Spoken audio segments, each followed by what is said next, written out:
Thank you, thank you, thank you, thank you, thank you, thank you, thank you. This is the Mop Up. I'm David Feldman in New York City. Thank you so much for joining me. I have two corrections. On my last show, I stated that the Heritage Foundation studied billions of ballots cast since 2000 and discovered the chances of an undocumented immigrant voting are zero. This is what I said, 0.0000.1%. I misspoke. I read that wrong. That's not a real number.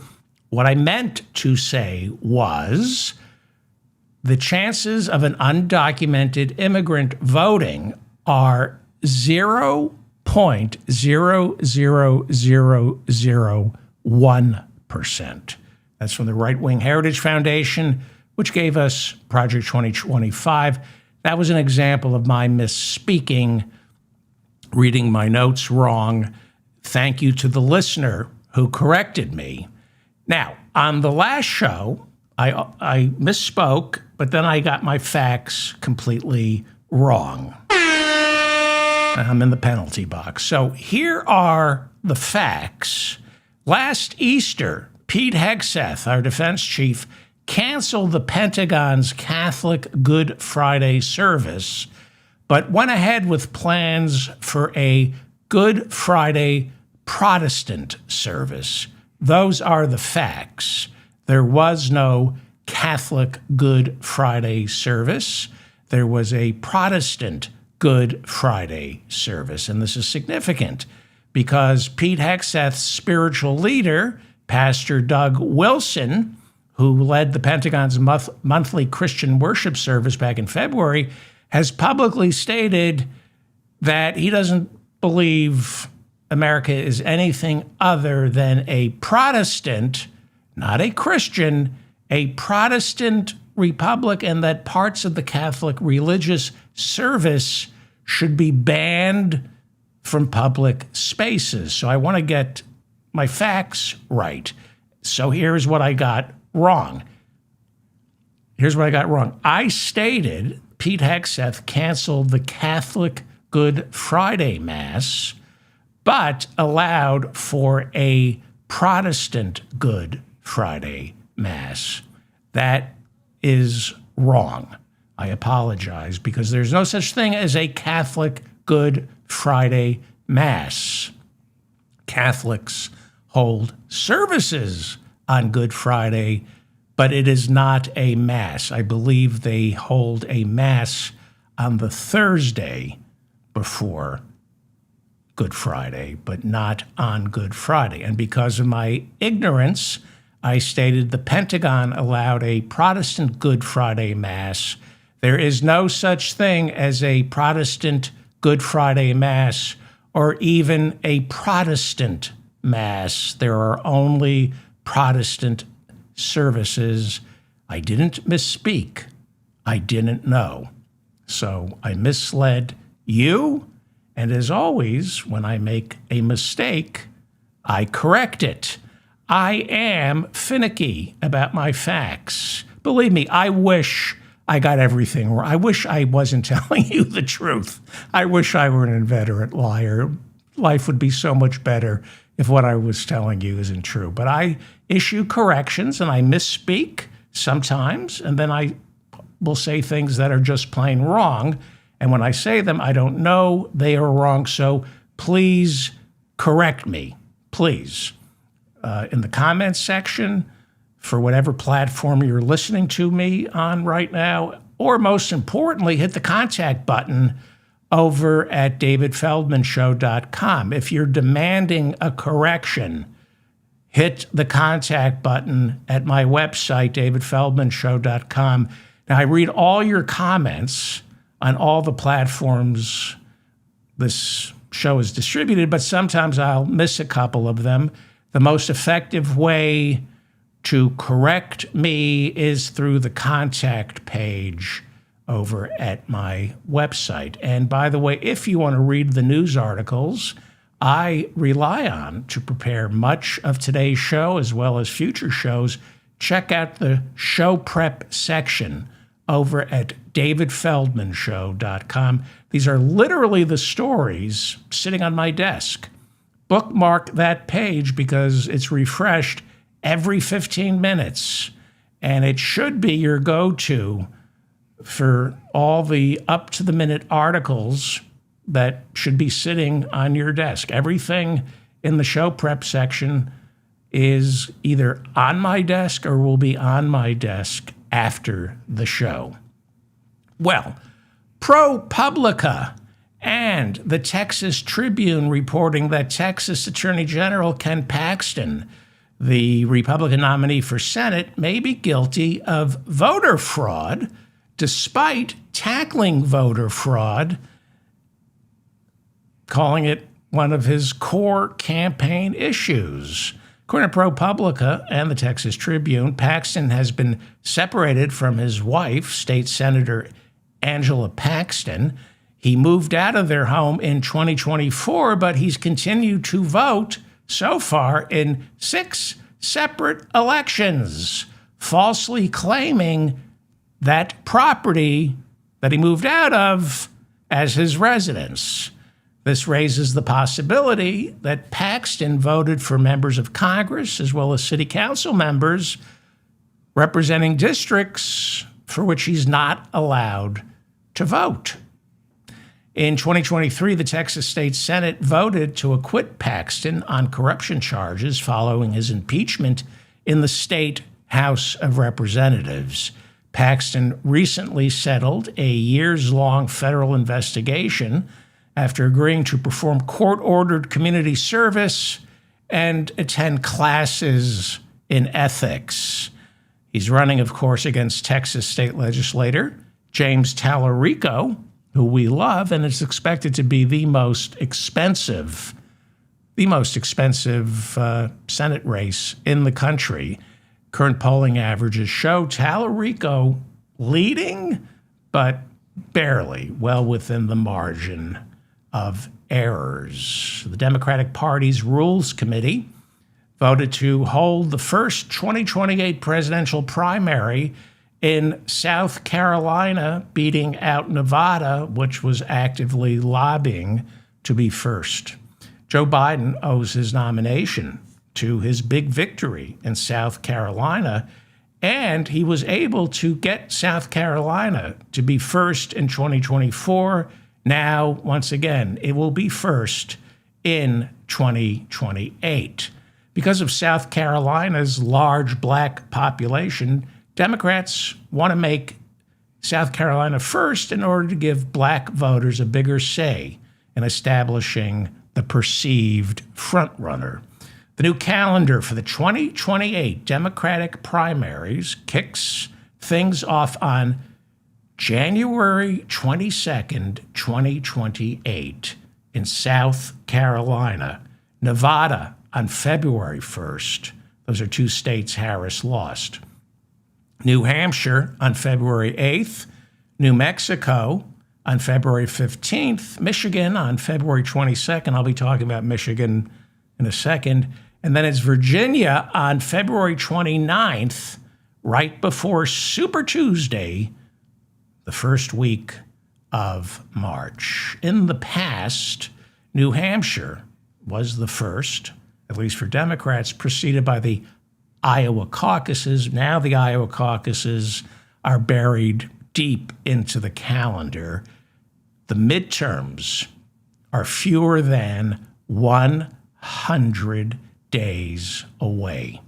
And the race for the presidential nomination in both parties starts 101 days from today. We are 1 year away from the presidential election in full swing. 1 year from now, debates will just be beginning. We will know who's running. At least one would think. We'll know who's running in the Democratic Party. Will we know who's running in the Republican Party a year from now, when their Iowa caucuses are first? in August, they start their debates in Iowa. Will we know who's running a year from now? You're supposed to declare by January of 2027. At some point, J.D. Vance must risk the wrath of his president by declaring his candidacy. So does Marco Rubio. It's going to be really interesting to see when or if those two cowards declare. Because at some point, the Republican Party has to pick somebody to run in 2028. So let me ask you, leave a comment. I'm curious. We know Trump can't run again. We know he's running again. Now, he's trying to create a situation where the Republican Party must nominate him. This is what he's doing. At the White House Correspondents' Dinner Friday, Trump put on a Trump 2028 cap and said, I'm running. Got a laugh, sort of. Then he kept saying, I'm running, and he's wearing his 2028 hat. The subtext is, I'm joking until I'm not. For example, all of 2025, Donald Trump kept joking that he wanted to rename the Kennedy Center for the Performing Arts the Donald Trump and John F. Kennedy Center for the Performing Arts. And it was a joke. Got big laughs until it didn't. Well, what is going to happen? What do you think? I don't know. Marco Rubio, I do know, is damaged goods. Close to 1 million dead so far, thanks to his cuts to U.S. aid. Elon Musk played a part in that, but Marco Rubio is in charge of U.S. aid. Iran, Venezuela, the illegal airstrikes over the Caribbean, his deal to deport immigrants to a torture chamber in El Salvador, his deporting of innocent immigrants just because they didn't share his political beliefs, like Colombian activist Beto Corral, arrested just because he didn't support the candidate for president of Colombia that Trump did, held in ICE detention for 3 weeks and then deported. Well, Rubio has a horrible paper trail right now. He wasn't really damaged goods until he became Secretary of State and National Security Advisor, as well as Viceroy of Parliament of Venezuela. He's the Viceroy of Venezuela, and he's also destroying U.S. aid. Bad paper trail. And he's not Trump, meaning he can't rise above the sewage he's currently swimming in. J.D. Vance, also damaged for all the reasons Rubio is, and then some. Vance, unlike Rubio, came in to the Trump White House pre-damaged. That's why he was chosen as Trump's running mate. He was picked based on his lack of electability. They picked Vance because J.D. Vance is just as detestable, if not more so, than Donald Trump. We know this. The New York Times has reported extensively on this. Don Jr., I've played clips of Don Jr. on his podcast explaining why he insisted on J.D. Vance. And Tucker Carlson has said that Tucker Carlson and Don Jr. said the president's idiot son, urged Donald Trump to pick J.D. Vance because he's your assassination insurance. You pick J.D. Vance as your vice president, the deep state will not kill you. Because if Vice President Vance becomes president, he's an even bigger threat to the status quo than you are. That is why J.D. Vance was chosen, because he's worse than Trump. And that decision was made, by the way, right after an assassination attempt on Donald Trump. Vance, unelectable. You know that. And Trump is making it so not only is Vance unelectable, he's finished, done. At some point, J.D. Vance and Marco Rubio have to show some testicular fortitude and say, I'm jumping in. And Trump isn't going to like that because his plan is draft me. Make it like Julius Caesar refusing the crown. How many times did Julius Caesar refuse the crown in the Senate before he finally said, okay, you're embarrassing me, give me the crown? That's what Trump is planning, that a crisis of his own making inside the Republican Party where there is no viable nominee other than Donald Trump, who is forbidden from running again and will cross that Rubicon when we get to it. That's the plan. That I know the Constitution says I can't run. We'll cross that Rubicon when we get to it, to extend the Julius Caesar analogy more than it should be. Well, what the F is going to happen? I mean, it must be fun to live any place other than the United States.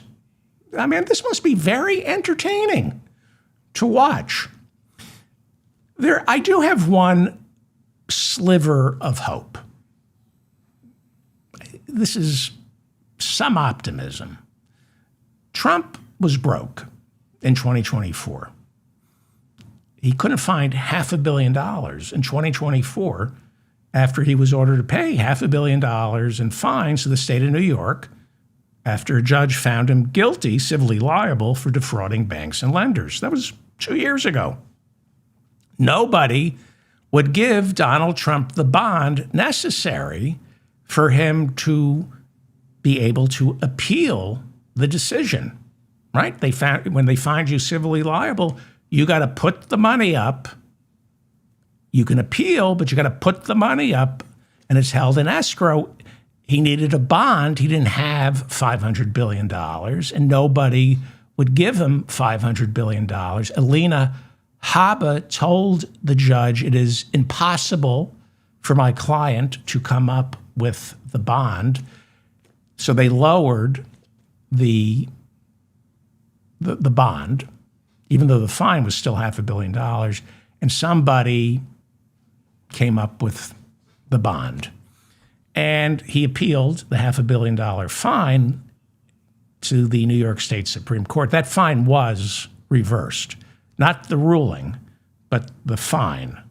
The ruling was upheld. The state Supreme Court said, yes, Donald Trump definitely defrauded banks and lenders, but the state Supreme Court ruled that $500 million is too big a fine. Okay.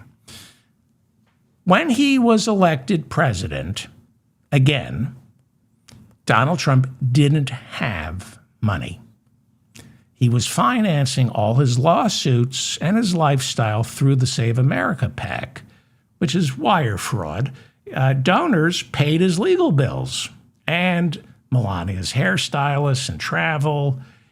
It is now, however, believed that since returning to the Oval Office, and this is why I have a sliver of hope, it is now believed that since returning to the Oval Office, Donald Trump has earned $2 billion that we know of. That we know of. Pretty good in a year and a half.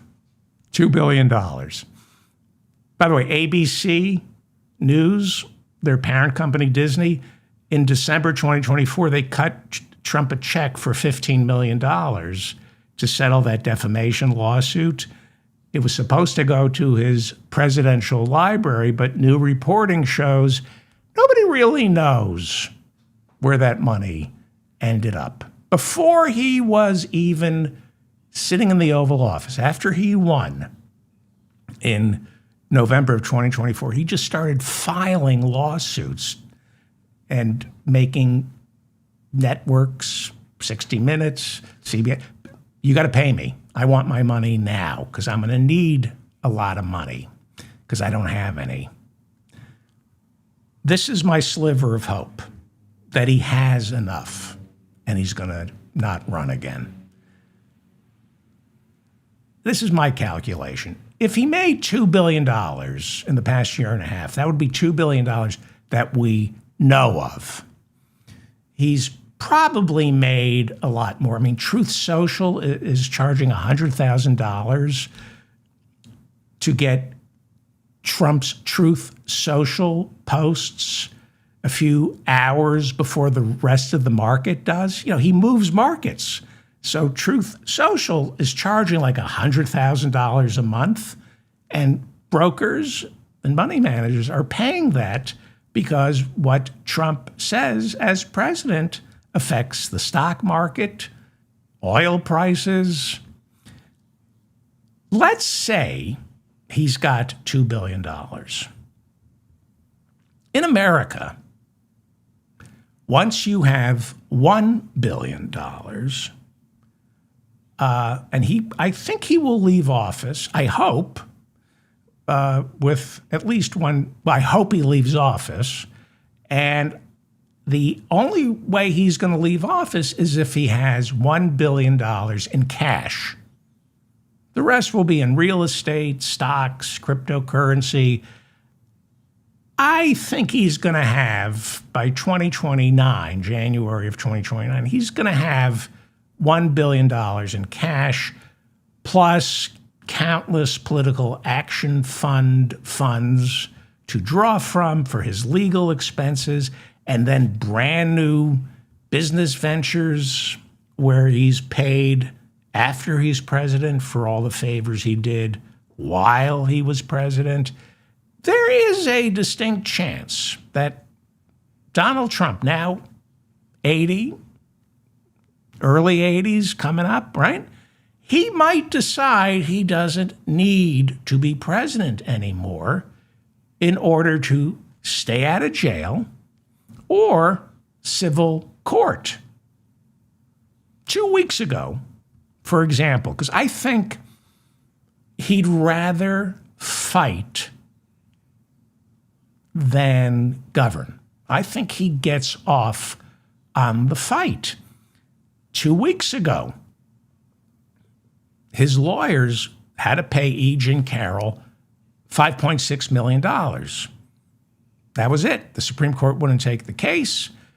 A civil jury in 2024 ruled that Donald Trump sexually assaulted E. Jean Carroll and then defamed her. He appealed. Supreme Court said, we're not taking it. And he had to put money in escrow in order to appeal. They had to release the $5.6 million. E. Jean Carroll got the money, and Trump went ballistic. Why?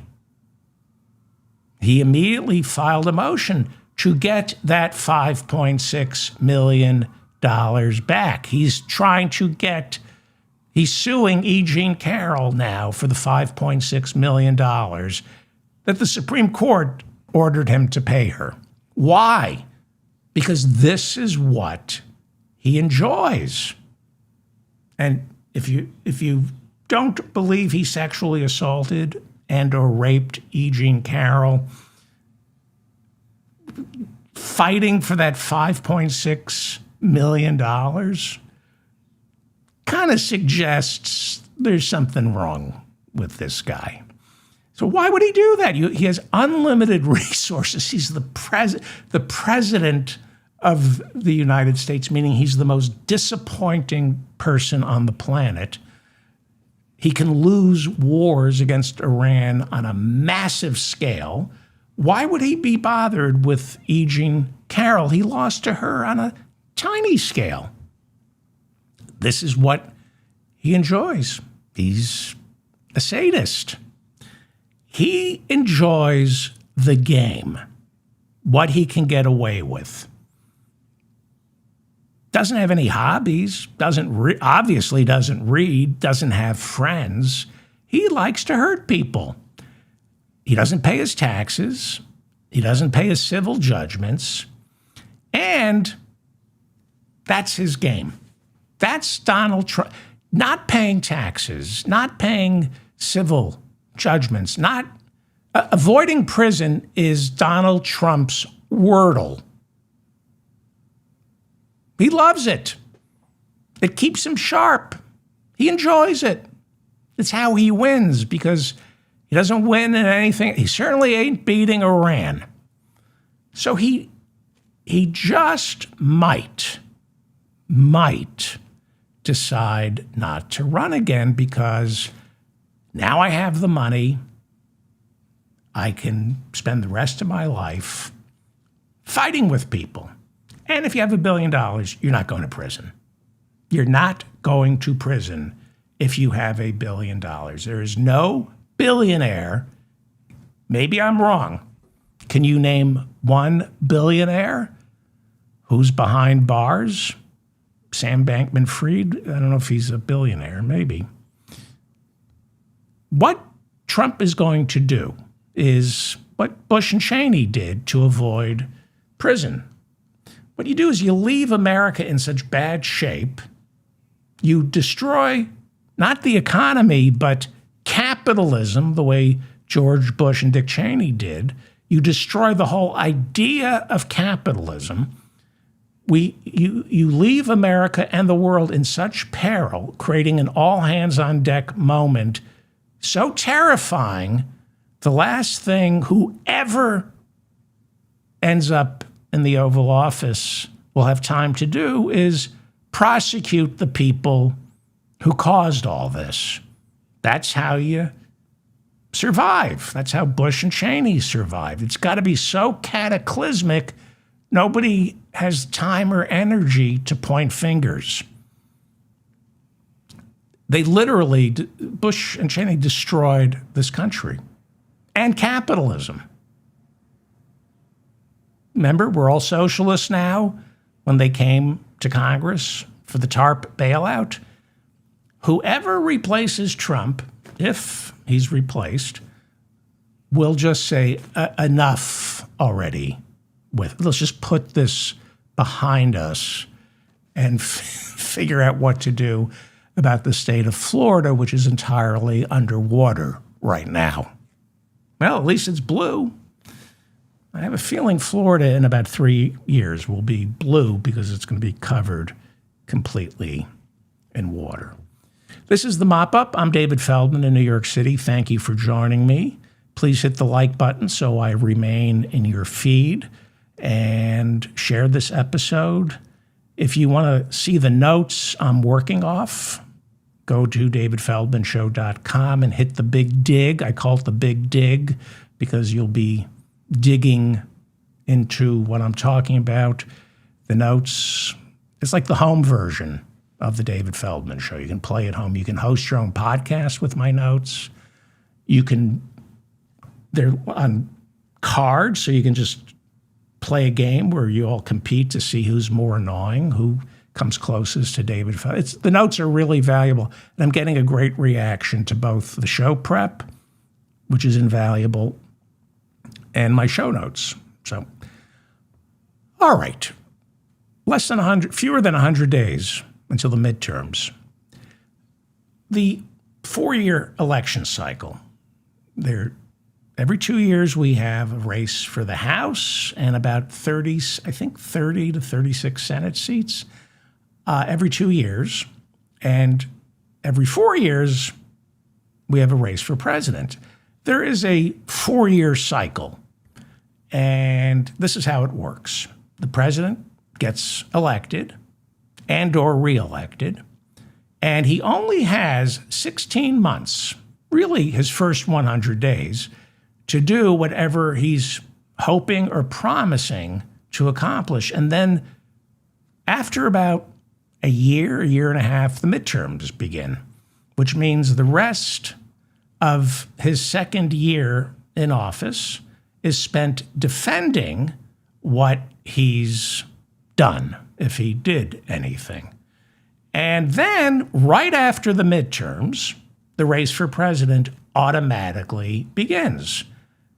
That's the way it works, for not better or worse. Not good. It's pretty much a permanent election here in America because there's a lot of money to be made. The 4-year cycle has about a year, maybe a year and a half of actual governing, and then 2.5 years of just pure politics, posturing, everything that comes out of Washington during the final 2.5 years of this 4-year cycle is politically motivated. If Democrats secure the House of Representatives after this year's midterms, what are we looking at? We are not looking at any legislation getting passed. We are looking at countless impeachments and then acquittals in the Senate. Even if Democrats win the Senate, which I don't know, I'm going to go over that momentarily, they don't have enough to, you need more than 2/3 of the Senate. Is it 3/4 of the Senate? I think you need 70 votes in the Senate to convict. Let me know in the comments section. Hang on. I like being corrected. So let me pretend I know the answer to that question. And then if I'm wrong, you can correct me, because I wish I were wrong most of the time. I really do, because this shit is depressing. So I'm going to say you need 70 votes. I'm going to say with supreme confidence, you need 70 votes to convict a president during an impeachment trial. I don't know if that's true, but I like being corrected. It keeps me and my audience sharp. Okay. Every member of Trump's cabinet will be impeached repeatedly. Remember Alejandro Mayorkas, Biden's Homeland Security chief? He was impeached. Everybody in Trump's cabinet, when and if the Democrats get control of the House of Representatives, will be impeached. Criminal referrals will be made and then ignored by the Justice Department, and every single one of those impeachments will fail to win a conviction in the Senate. Fewer than 100 days before November 3rd. Democrats now need a what? I think I have this right. They need a net gain of 3 seats to win the House of Representatives. In 2018, that's the last time Trump had to endure midterm elections, he lost 41 seats in the House. Democrats only need 3 this time. And they lost 41 seats. The Republicans lost 41 seats. Nancy Pelosi and the Democrats controlled the House of Representatives. But he not only kept control of the Senate in the 2018 midterms, he picked up 2 seats. So there are some new polls out that are jaw-droppingly bad for Trump. Emerson, and for Mike Johnson. Emerson, very reliable polling unit, out with a new poll showing Democrats leading Republicans by 11 points in the generic congressional race for the House. A Pew Research poll has the lead at 6 points. Right now, the Real Clear polling averages show Democrats with a substantial lead. This is the generic congressional ballot. When you average all the reliable polls, well, it's not, what did Emerson say, 11 points? No, the average is showing House Democrats on average beating Republicans by 5.4%. Big. Now, the House is won district by district. But this poll measures the overall mood of the country to determine who voters want to win control of the House writ large, not district by district. But it's an accurate, it is accurate. If you go back and look at previous averages of the generic congressional ballot, it has told you in mid to late October who's going to get control of the House of Representatives. If this 5.4% margin persists, and there's no guarantee it will, but if we see Democrats leading this poll, the averages, by 5.4%, even 5%, 4%, I'm going to say even 3% in this generic congressional ballot polling averages. If we see it at 3% by mid to late October, then we are looking at a democratically controlled House of Representatives. And that's a fact. That is a fact. If this were mid-October and you saw Democrats leading this poll by 5.4% on average, you could say with supreme confidence, short of Donald Trump invoking the Insurrection Act and canceling the midterms, Hakeem Jeffries is going to be our new speaker. I don't know if these numbers are going to hold. And I made a lot of enemies about a year and a half ago telling you how the 2024 election was going to turn out. I got most of it right, except the big one.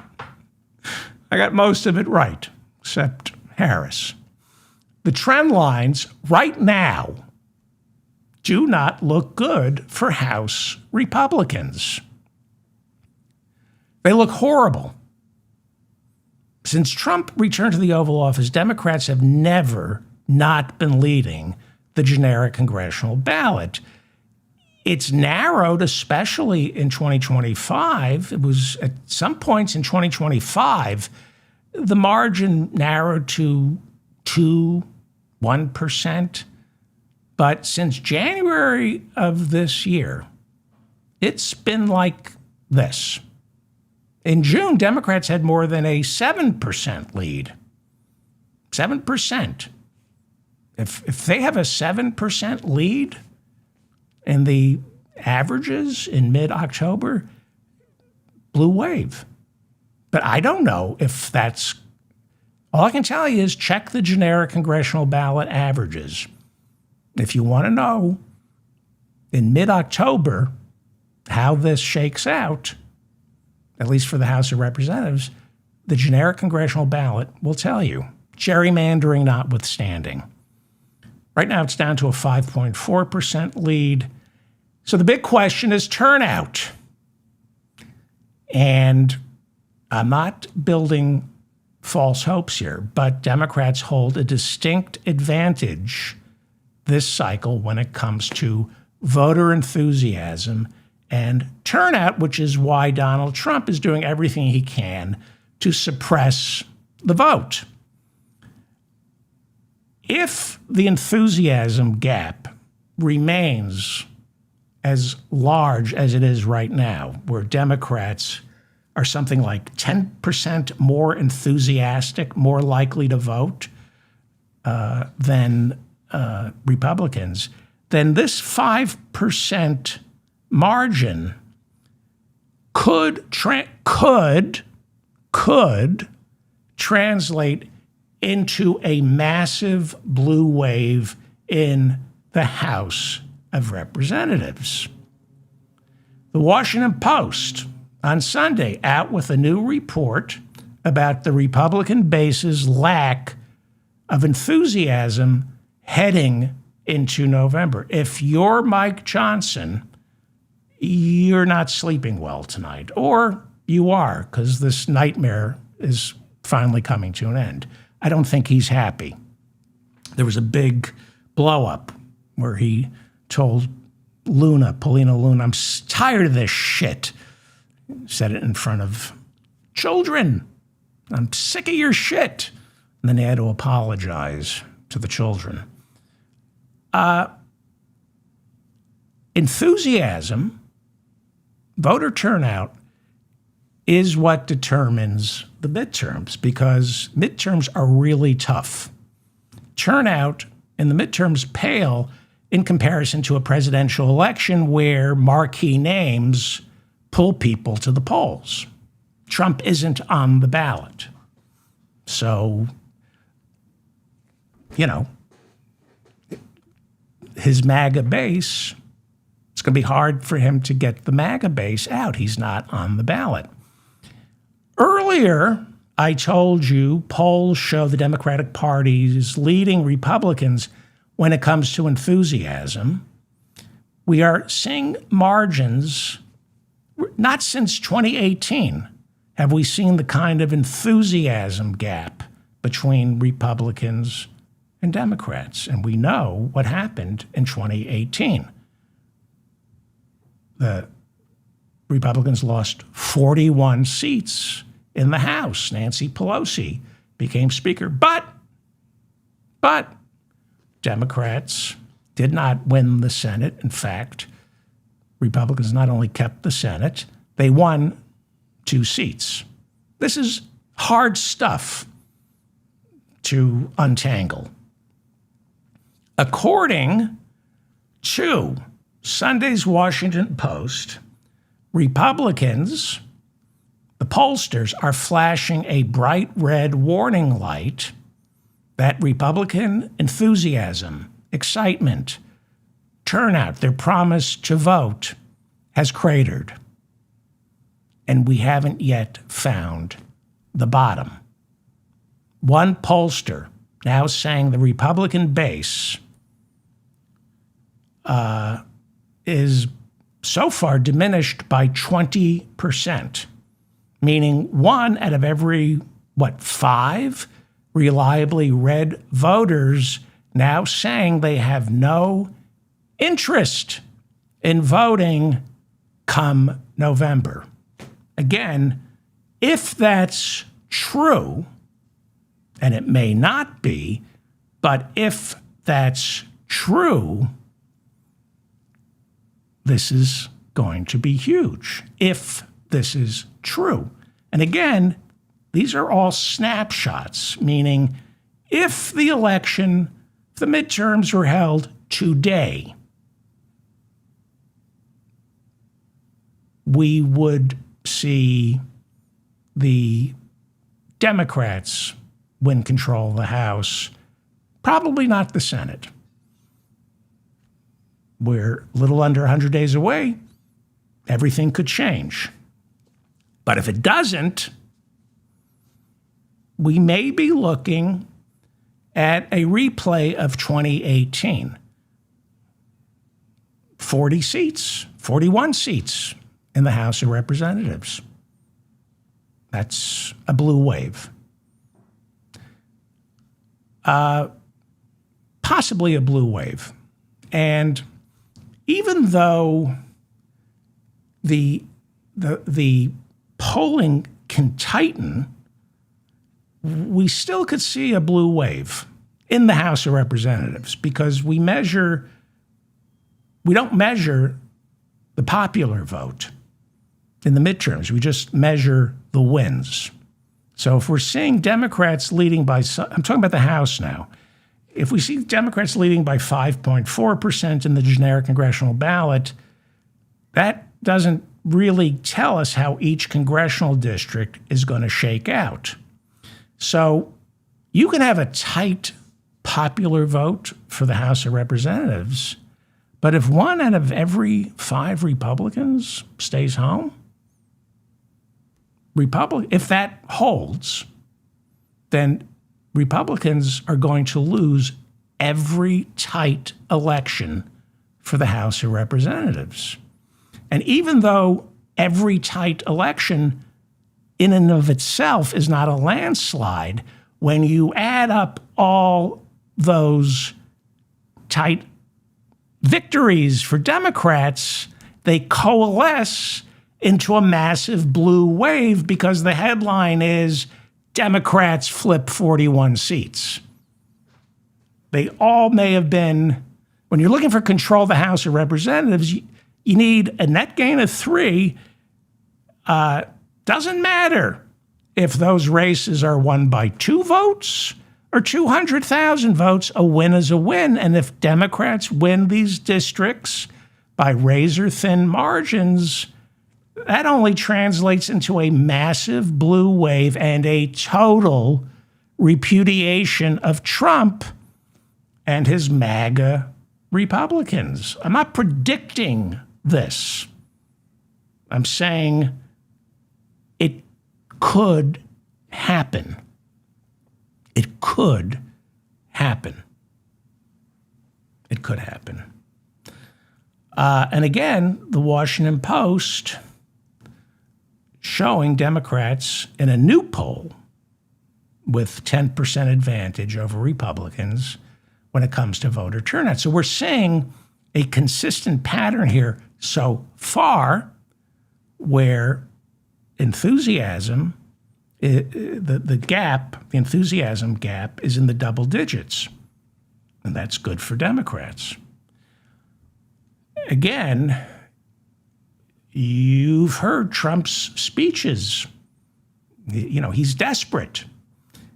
He's calling Democrats, literally calling Democrats communists. What I wouldn't give for one communist in the Democratic Party. Who knows? Maybe that will resonate. And one thing I know for sure is that people will say they hate the Republican Party, they hate Donald Trump until they look at the alternative, which most voters aren't doing right now. They don't realize yet that if the Democrats win control of the House, they're looking at Hakeem Jeffries as the new speaker. That is going to be an issue in the fall. This will be a racist race. And there are a lot of stupid people. I hate to break it to some of you, but America has a lot of stupid people. And when they hear that Democratic socialists are running for Congress and winning the nomination for the Democratic Party, a lot of stupid people think that means we're all getting rounded up for the gulags. I don't know. It's the stupidity of this country surprises me because I'm stupid. You'd think I would have learned already. I'm not predicting anything. I'm just telling you, if we're seeing the same numbers in mid to late October that we're seeing right now, House Republicans and Donald Trump are in serious trouble. So I will tell you, in mid-October, I will tell you who's going to win the House. You'll know already because the polls get it right. As much as we hate the pollsters, they get it right. And the Republicans are desperate right now, or at least Trump is. It's why Trump is threatening Senate Republicans, the majority leader, John Thune, you better get rid of the filibuster and pass the SAVE Act. I mean, if you watch his speeches, he attacks Senate Majority Leader John Thune the way he used to attack Senate Majority Leader Mitch McConnell. John Thune right now might as well be a Democrat because Donald Trump is blaming Thune for not getting rid of the filibuster in order to pass the SAVE Act. And Thune is getting angry. He too snapped at reporters and said, So I get rid of the filibuster, and it's just a simple thumbs up and thumbs down vote. Tell me where I'm going to find 51 Republicans who will vote for the SAVE Act. Thune is getting pissed off at Trump because there aren't 51 votes for the SAVE Act. And even if they did, pass the SAVE Act, I don't see how passing it this year means it can be implemented before the midterms. The whole idea of the SAVE Act is suppress the vote enough for Democrats to lose. I just don't see how they can pass the SAVE Act. It would have to be in September. Congress the House of Representatives is on a 5-week break. They kind of passed the SAVE Act, but not really. It would have to pass in the Senate before the Senate breaks for the summer. And then so in September, they would have to figure out how to pass the SAVE Act, get rid of the filibuster. And then in September, it's signed into law. Somehow, Trump and the Republicans are going to force all 50 states to set up all the infrastructure necessary to get rid of mail-in ballots and demand voters produce proof of citizenship. All that infrastructure has to be put in place 5 to 6 weeks before early balloting begins. So the SAVE Act isn't, I don't know. I don't see how that is going to happen. So let's turn to the Senate. It looks like, at best, a toss-up for Democrats. At best. They need to hold on to every seat and then cobble together a net gain of 4 seats. It's going to be tough. It's going to be very tough. The road to control of the Senate for Democrats starts in Maine, and Troy Jackson is now officially Maine's Democratic nominee to take on 5-term incumbent Republican Senator Susan Collins. A quickly assembled state convention on Saturday picked the former president of the Maine Senate, Troy Jackson, a 5th-generation logger endorsed by Bernie Sanders. This after the winner of the Maine primary, Graham Plattner, was forced to step aside due to credible rape accusations. The convention held in Bangor, Maine on Saturday morning. They thought it was going to go into several rounds of voting. Voting lasted 30 minutes. And this is why Jackson, some are saying, is a much better candidate than Plattner.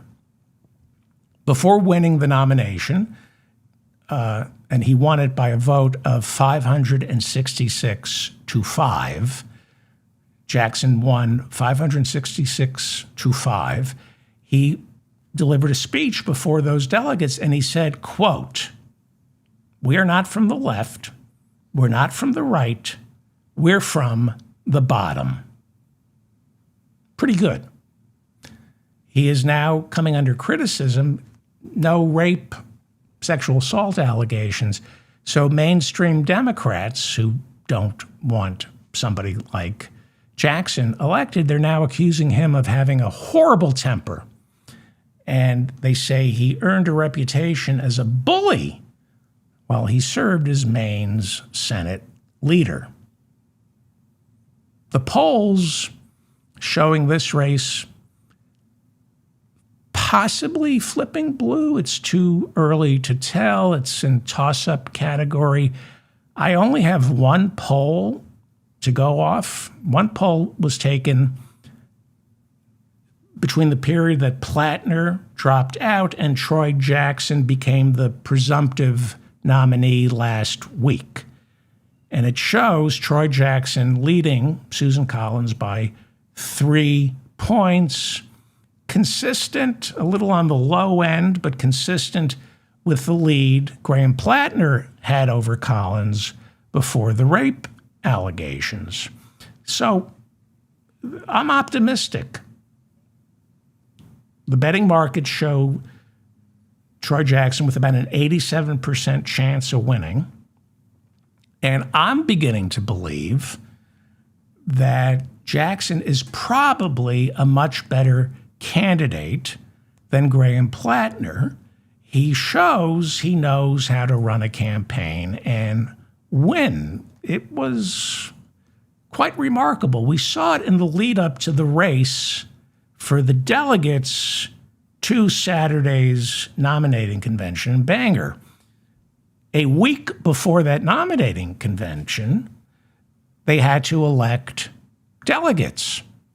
And Jackson, Troy Jackson, wanted to make sure those delegates were going to vote for him. He assembled a pretty, what do you want to call it, a crackerjack team of savvy political operators who saw to it that a week before the Saturday, delegates picked to attend Saturday's convention in Bangor. They saw to it that those delegates were going to pick Jackson. That's how you win a ground game with an organization. So it should come as no surprise that Jackson, who up until last year was the president of Maine's Senate, it should come as no surprise that he knows how to move chess pieces across the board. I'm not saying Plattner did or didn't, but he never held elective office before. He was charismatic. Senators can get by on charisma. It's mostly, well, so that's one. If you're going to be optimistic, we need 4, that's 1. If Troy Jackson doesn't win, as Maine goes, so goes the Union, as they say, it's hard to see them winning 4 other states. Then again, Harris won most of Maine. Okay, so we're beginning to see the beginnings of a win in Maine. And we're beginning to see a win in North Carolina. Former Democratic Governor Roy Cooper has consistently polled way ahead of Whatley by about 7.3%. Maine and North Carolina, that's 2. I'm not saying we're going to flip Maine and North Carolina. I'm saying it looks good. It looks good. Now, it doesn't look so good. Now you need a massive blue wave election for Democrats to take control of the Senate. Not the House. Doesn't need to be, just need to flip 3, and we see those seats are there. So where are the Democrats? Where's the real estate here? Maybe Ohio? Maybe. It's way too close. The incumbent, John Husted, was appointed to fill J.D. Vance's seat. He's leading former Democratic Senator Sherrod Brown, the longtime senator from Ohio, who lost to Bernie Moreno in 2024. Should I talk about Bernie Moreno's daughter's divorce from Congressman Miller some other time? I don't know how Ohio plays out. I don't know. Iowa, where Joni Ernst, it's an open seat. She quit. We're told it's tight. We've seen hope in Iowa before. Lately, it doesn't seem to materialize. Some of you might remember before the 2024 presidential election, the Des Moines Register called Iowa for Kamala Harris by a landslide, and that didn't pan out. So Iowa, I don't know. Texas, they say it's close. James Talarico, Democrat, state legislator, great candidate. But so was Beto O'Rourke, and so was Colin Allred. Texas always disappoints, but who knows? Maybe Alaska. Maybe. I mean, it's not looking good. I mean, it's North Carolina and Maine. That's two. And Alaska, you got Mary Peltola challenging the Republican incumbent Dan Sullivan, who's running for his third term. They say it's a toss-up. I've seen one poll with Peltola, the Democrat, up by 3, another where she's down by 3. I don't know. I don't even know if Alaska should be a state. Well, if they elect Peltola, it should be. Nebraska? We were there with Nebraska 2 years ago with the same guy, Dan Osborne, who's running as an independent, claims he doesn't know if he's going to caucus with the Democrats, even though he's been endorsed by the Democratic Party. The Democratic nominee dropped out and endorsed him. He's running against Republican incumbent Pete Ricketts. Isn't that a disease? Isn't rickets a disease? Don't you get that from not having enough vitamin C? It's called a statistical dead heat right now. I don't know. I don't see the Senate. Then again, sometimes I'm wrong. I think it's 70 seats to convict a president in an impeachment trial. Let me know. Leave a comment. Can't be 60. Well, let's talk about the big Senate primary in Michigan. This is, by the way, a seat Democrats must hold on to. They cannot lose Michigan. Big primary election a week from this Tuesday. Senator Gary Peters, Democrat, is leaving.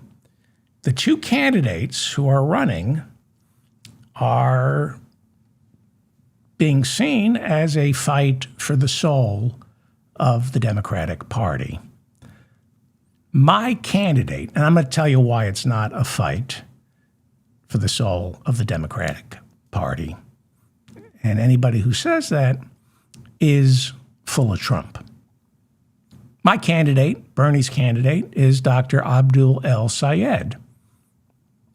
AIPAC's candidate is Congresswoman Haley Stevens, who represents Michigan's 11th district. Now, AIPAC is not the Israeli government's lobbying organization. AIPAC is not Israel. It is a group of Americans who support Benjamin Netanyahu and the right-wing government of Israel. A lot of people think AIPAC is synonymous with Israel, synonymous with the Jews, and synonymous with Zionism. It is not. They want you to think that. AIPAC wants you, the monsters from AIPAC with their dark money, and bring it on, AIPAC. I welcome you accusing me of anti-Semitism, because that's what Mamdani said, and AIPAC said, oh, he's endangering the lives of Jews in New York City by accusing AIPAC of being monsters who rely on dark money. So AIPAC, the monsters from AIPAC, with their dark money, and again, I invite AIPAC to come after me for that, they do not represent anyone other than the far-right ultra-nationalists from the Likud party in the Knesset and the coalition that got Benjamin Netanyahu elected prime minister. They don't speak for anyone other than Benjamin Netanyahu. If they speak for Israel, then they should register as a foreign lobbyist, which they don't. So you can't have it both ways, AIPAC. Their candidate is Congresswoman Haley Stevens. She represents Michigan's 11th District. Dr. Syed, medical doctor, went to Columbia Medical School, and he supports Medicare for all. And what's going on here is why we can't have Medicare for all. Certain people are using Israel as a wedge issue to divide Democrats. There's a pattern here. The people who support Medicare for all don't support Benjamin Netanyahu. And the people from AIPAC support Benjamin Netanyahu. And of course, they don't support Medicare for all. They make it, the monsters from AIPAC with their dark money make it very difficult for progressive candidates to bubble to the surface in the Democratic Party, because the monsters from AIPAC with their dark money use that dark money monstrously to lie and deceive low information Democratic and Jewish voters. Low information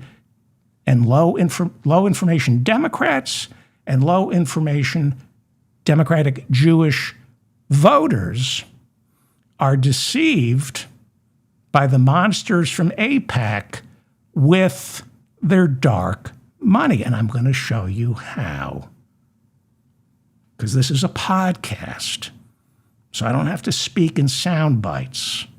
So I'm going to show you why AIPAC is monstrously punching out of their weight class with their dark money and destroying the progressive wing of the Democratic Party by using Israel as a wedge issue. Dr. Syed is critical of Israel's conduct in the war on Gaza. And please pay attention to this, especially if you're a low information voter. He believes in cutting off funding for Israel. We give about $3 billion a year to Israel. They in turn use it to buy our weapons, but he wants to cut off funding for Israel. And you know who agrees with Dr. Syed? Benjamin Netanyahu, the Prime Minister of Israel, who has repeatedly said this year, it's time to stop taking money from the United States. So I guess Benjamin Netanyahu hates Israel and is anti-Semitic and hates AIPAC. I mean, he doesn't want Israel to get about $3 billion a year from the United States. Netanyahu, throughout 2026, has repeatedly said Israel has come of age and has reached or is approaching armaments independence. He's saying Israel no longer needs the $3 billion it gets from the United States. This month, he told Israeli state television, quote, "I want to stop U.S. aid. It's like welfare. I don't want it," unquote. He must hate the Jews. Benjamin Netanyahu must hate Israel. He must hate AIPAC. He doesn't think America should be giving U.S. aid, the $3 billion that it gets each year. We know Israel doesn't need $3 billion from the United States. Now, the key here is Benjamin Netanyahu, right-wing ultranationalists like Donald Trump and everybody in the Republican Party, he says, I don't want U.S. aid because it's like welfare. He doesn't approve of welfare. He thinks it's a dirty word. And the people who support Benjamin Netanyahu, AIPAC, here in the United States, also think welfare is a dirty word. They also think food stamps, Medicaid, Medicare, Social Security, Medicare for all dirty words. So when a candidate like Dr. Syed is running for Senate in Michigan, they don't care about Israel, AIPAC. They couldn't care less that Dr. Syed agrees with Benjamin Netanyahu that America should cut off the $3 billion it gives to Israel. AIPAC doesn't want Medicare for all. AIPAC doesn't want to spend money on food stamps or Medicaid or Social Security. They don't want free tuition at all public universities. Because, like Benjamin Netanyahu said, I don't like welfare. Some of the AIPAC thinks, some of AIPAC just, because these are monsters with dark money, a lot of them just hate Muslims and have convinced themselves that Dr. Syed is going to round up all the Jews. Some are that stupid. They believe Mamdani is going to do that. Not the Jews in New York, by the way. Mamdani's approval ratings are through the roof with Jews in New York City. So, AIPAC, the monsters from AIPAC, are using their dark money to dump $30 million of their monstrously dark money into this primary, I think it's August 4th, it's a week from Tuesday, in order to destroy Dr. El-Sayed. Dark money is not an ancient anti-Semitic trope. When my mayor accused AIPAC of using dark money, that wasn't an anti-Semitic dog whistle. Dark money refers to dark money super PACs. That's what they're called. Dark money super PACs created after the Citizens United decision, which allows powerful fundraising groups to take out issue ads attacking a candidate or supporting another candidate without anyone knowing who is paying for those ads. That is what dark money means. Not an anti-Semitic dog whistle. But low information voters, low information Jewish people say, oh, dark money, that's no, it's not. You're just stupid. Here's how it works in Michigan. And how it worked, or is working, or they're trying to make it work in Michigan, is how it worked against Cori Bush in St. Louis, and they're trying it again with Wesley Bell. I think it's Wesley Bell, Congressman Wesley Bell. It's how they went after Jamal Bowman. It's how they tried and failed to go after Summer Lee in Pennsylvania. This is how they work. And for some reason, it's usually black candidates, or in Dr. El Sayed's case, a person of color. I don't even know if he's Muslim, quite frankly. I guess I should know that, right? So here's how it's working in Michigan. This is how they try to destroy Summer Lee in Pennsylvania. And this is why podcasts are great.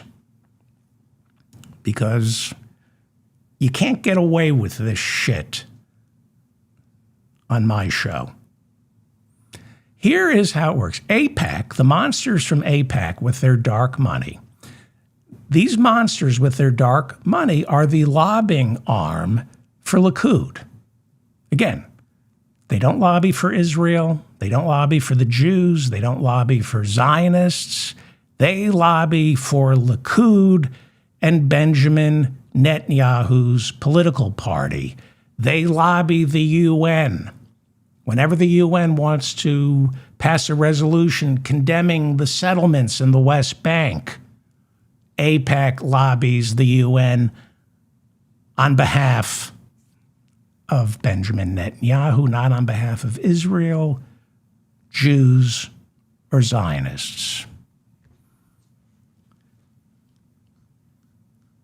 AIPAC, the monsters, use their dark money to attack progressive candidates like Dr. El Sayed in Michigan. And they're chicken shit. They're cowards. They don't attack Summer Lee, Jamal Bowman, Cori Bush on the issues. Why? They won't even say that AIPAC is paying for these attack ads. AIPAC changes its name. It's ashamed of being AIPAC because they know if AIPAC hates Dr. El Sayed, that's even more reason to vote for him. They know that. So what the monsters from AIPAC with their dark money do in Michigan, and what they do all over the country, is they take on progressive Democratic candidates, usually of color, and they create shell super PACs, phony super PACs, dark money super PACs, so nobody knows the super PAC is being funded by AIPAC, which is why it's dark money. One of those super PACs is Stronger Michigan, and that's got a little stuff from corporations. It's not entirely AIPAC, but the United Democracy Project. The United Democracy Project has spent $15 million so far, about $10 million just to support Haley Stevens, and $5 million on ads that attack Dr. El Sayed. Again, the United Democracy Project is AIPAC. It's a shell organization. They use dark money because they're ashamed for voters to know we're AIPAC. They use AIPAC's dark money, it's cash. And they don't attack Dr. El Sayed honestly. They're dishonest. They don't say, hey, we're AIPAC. We support Benjamin Netanyahu. We support his coalition government of ethno-nationalists and Jewish supremacists. We support 700,000 settlers in the West Bank. We support controlling all the land south of the Litani River in Lebanon. And we support, because Benjamin Netanyahu supports this, we support rounding up every Palestinian in Gaza and relocating them to humanitarian city.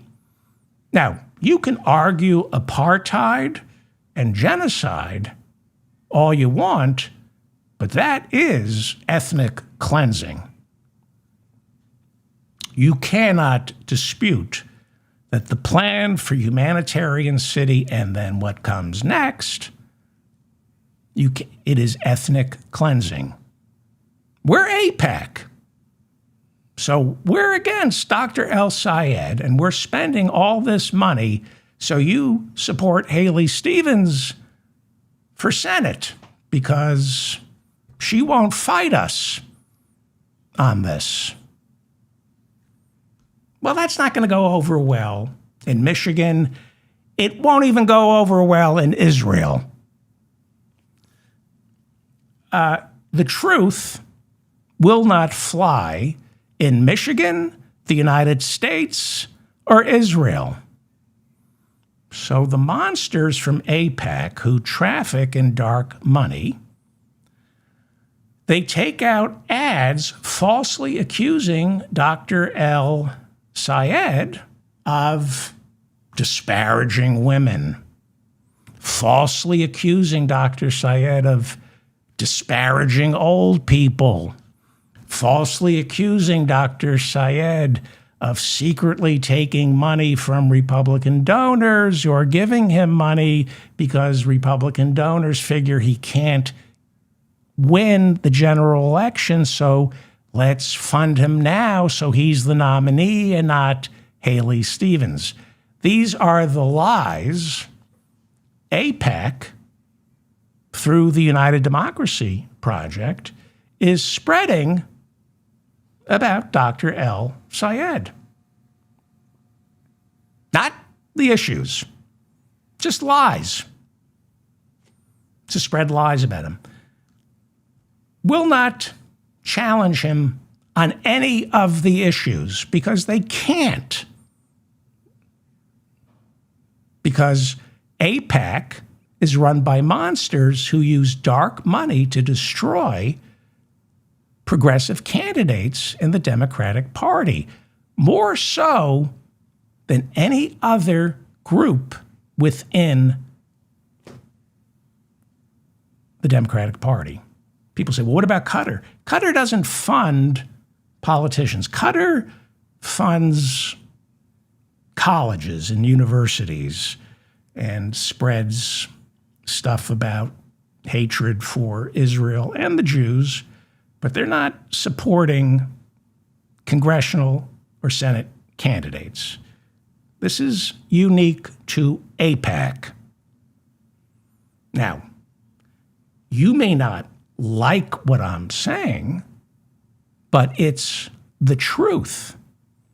And as I started this show, if you can prove me wrong, I would love to be wrong. I would love to be wrong about AIPAC. But they are monsters. If you believe in Medicare for all, if you believe in free tuition at all public universities, if you believe in universal preschool and universal daycare, if you believe housing is a right and not a privilege, then AIPAC, well, they're monsters. And they're using Israel to frighten low information Jewish voters and Democrats. They're using Israel as a wedge issue and as an excuse not to vote for progressive candidates. See, that's how AIPAC works. Oh, I would love, this is how it works.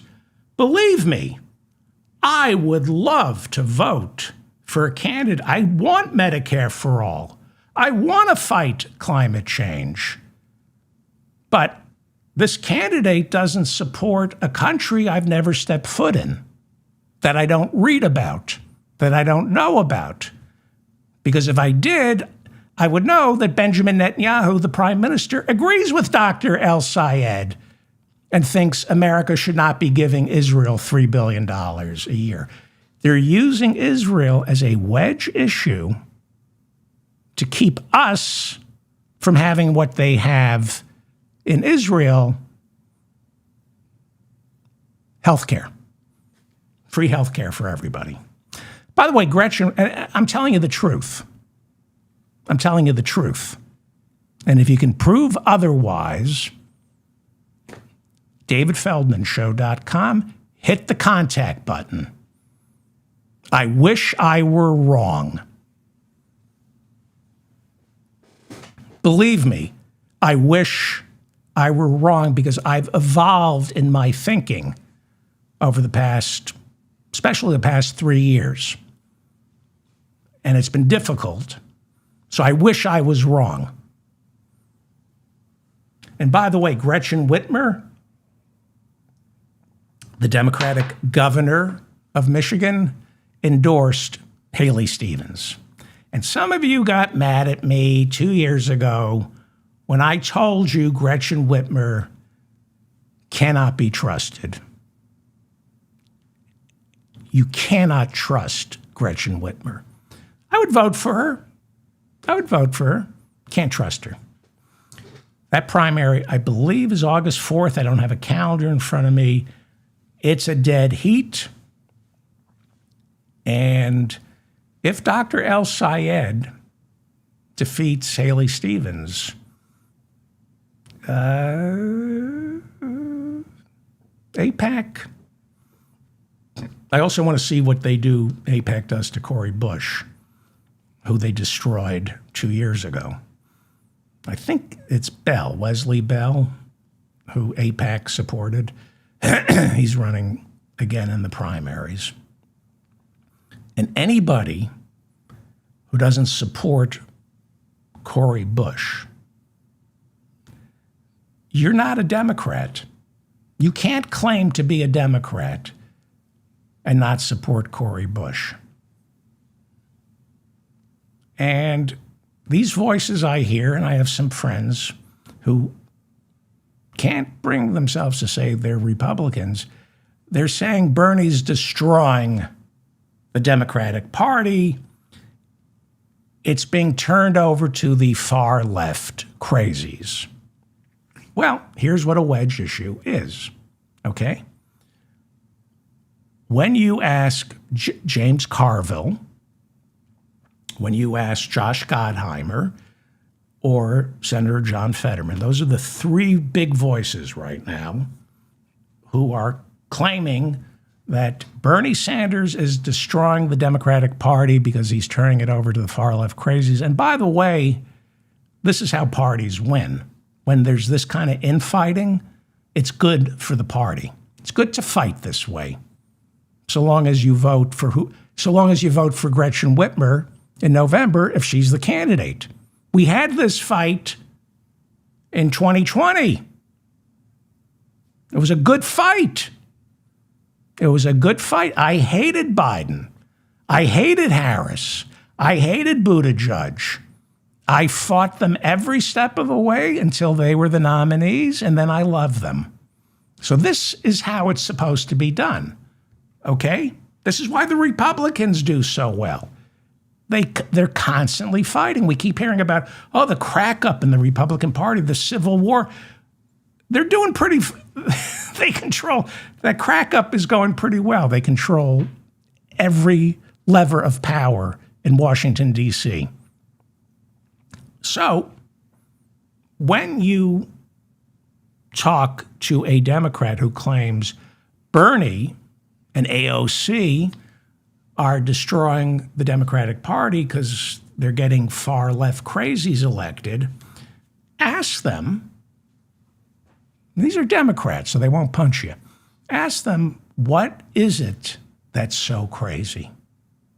Tell me what's so crazy about the left.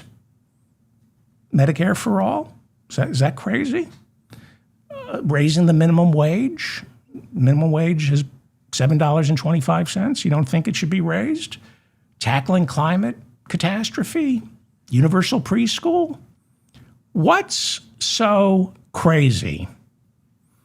When you talk to Josh Gottheimer, the New Jersey House Democrat, John Fetterman, the ersatz Democrat in the Senate, they'll say Bernie's candidates are crazy because they don't support giving $3 billion each year to Israel, even though Benjamin Netanyahu says we don't need it.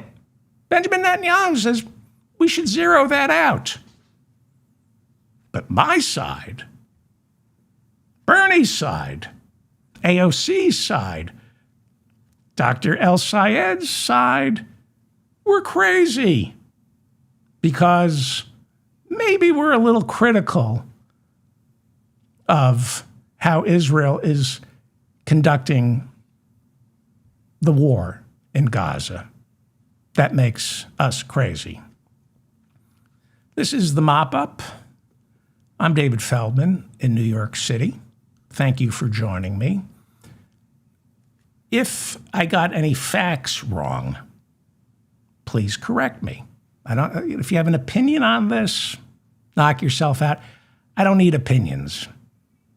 I traffic in the truth and in facts. I don't care really what your opinion is right now. But if you can correct me, if I got some facts wrong, let me know. If you can prove to me that Benjamin Netanyahu has not repeatedly said this year that he wants to zero out the $3 billion Israel gets each year from the United States, if he hasn't said we basically don't need it anymore, if you can prove that, or prove that I took his words out of context, prove it to me, and I'll issue a correction. I'm not trying to win any arguments here. I'm not trying to make anybody feel stupid. I'm trying to get Medicare for all, universal preschool, universal daycare, free tuition at all public universities, and abolishing ICE, and abolishing ICE. I forgot to mention abolishing ICE. That's what I care about. I'm not trying to win arguments, trying to tax billionaires out of existence. That's what I want. I don't need to make anybody feel stupid. I don't need to win arguments. All right. Check out my website. I'm working off notes here that are very valuable. I don't know if anybody is still here. Chairman of the House Judiciary Committee, Jim Jordan, made a criminal referral. I love this. He made a criminal referral to the Department of Justice urging U.S. attorneys to investigate former special counsel Jack Smith for perjury, for lying about the phone data that he collected from 44 Republican members of Congress who Jack Smith was investigating for possible collusion with Donald Trump in the moments leading up to January 6. Jack Smith was appointed by Biden's Attorney General to prosecute any and all crimes related to that insurrection. And Smith's investigation, conducted alongside the FBI, that investigation was called Arctic Frost, it attempted to uncover why Republicans like Jim Jordan, the chairman of the House Judiciary Committee, who just made this criminal referral, why was Jim Jordan in constant communication with Donald Trump while Trump attempted to block Joe Biden's certification as winner of the 2020 presidential election? That's what Jack Smith was investigating. Jim Jordan was subpoenaed by the January 6th committee to explain what exactly he and the president talked about in the lead up to January 6th, on January 6th, and right after January 6th. But Jim Jordan refused to testify. What's he hiding? What's Jim Jordan hiding? A lot. A lot. The federal government allocates $1 trillion a year in grants to the states, and all of those grants are administered by Trump-appointed cabinet and White House appointees. They're political appointees. New York Times out with the report that court documents now reveal the Trump White House has withheld grants and or money earmarked for education, energy, health, and housing, all the infrastructure to maintain these programs. The New York Times says the Trump administration is withholding those grants, but only in blue states that went for Harris in 2024. The Associated Press out with another report showing new court documents revealed the Trump administration, Russell Vought, the director of OMB, Office of Management and Budget, he works for Trump, they are misleading the American people when they claim that billions of dollars in research, energy funding, health and human services funding, they say they lied when they said we were fighting fraud when we denied those grants. They weren't fighting fraud. New court documents reveal the Trump White House admitting to a judge, no, it's part of an Oval Office initiative to punish any state that voted for Harris in the 2024 presidential election. Trump says it. I mean, one thing about Trump is he admits to everything. He is the most transparent president we've ever had. Fighting between Iran and the U.S., which intensified this month, 13 consecutive nights of bombing. Well, it seems to have paused for the past 2 to 3 days with little to no reports of missile and drone strikes exchanged between the two countries. The Economist reporting that since July 6, Iran has attacked 12 ships in the Persian Gulf, bringing transit through the Strait of Hormuz to a virtual standstill. And of course, there's our blockade.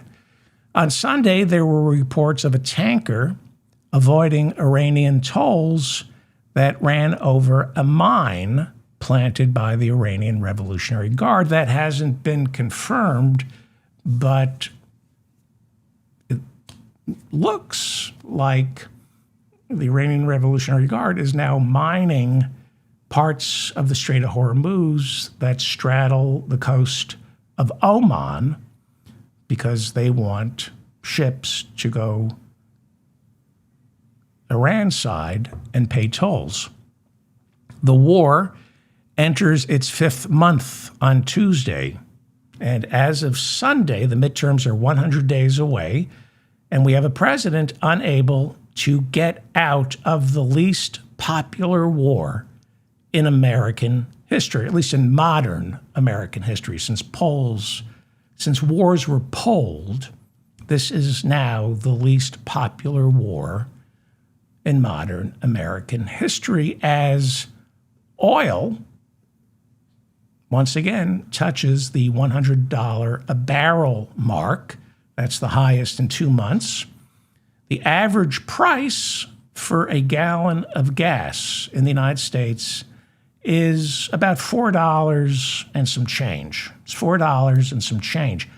But, and I love this, Trump, according to new polling from Politico, is suffering from the same problem Joe Biden had in 2024, and that is public perception of inflation is far worse than it actually is.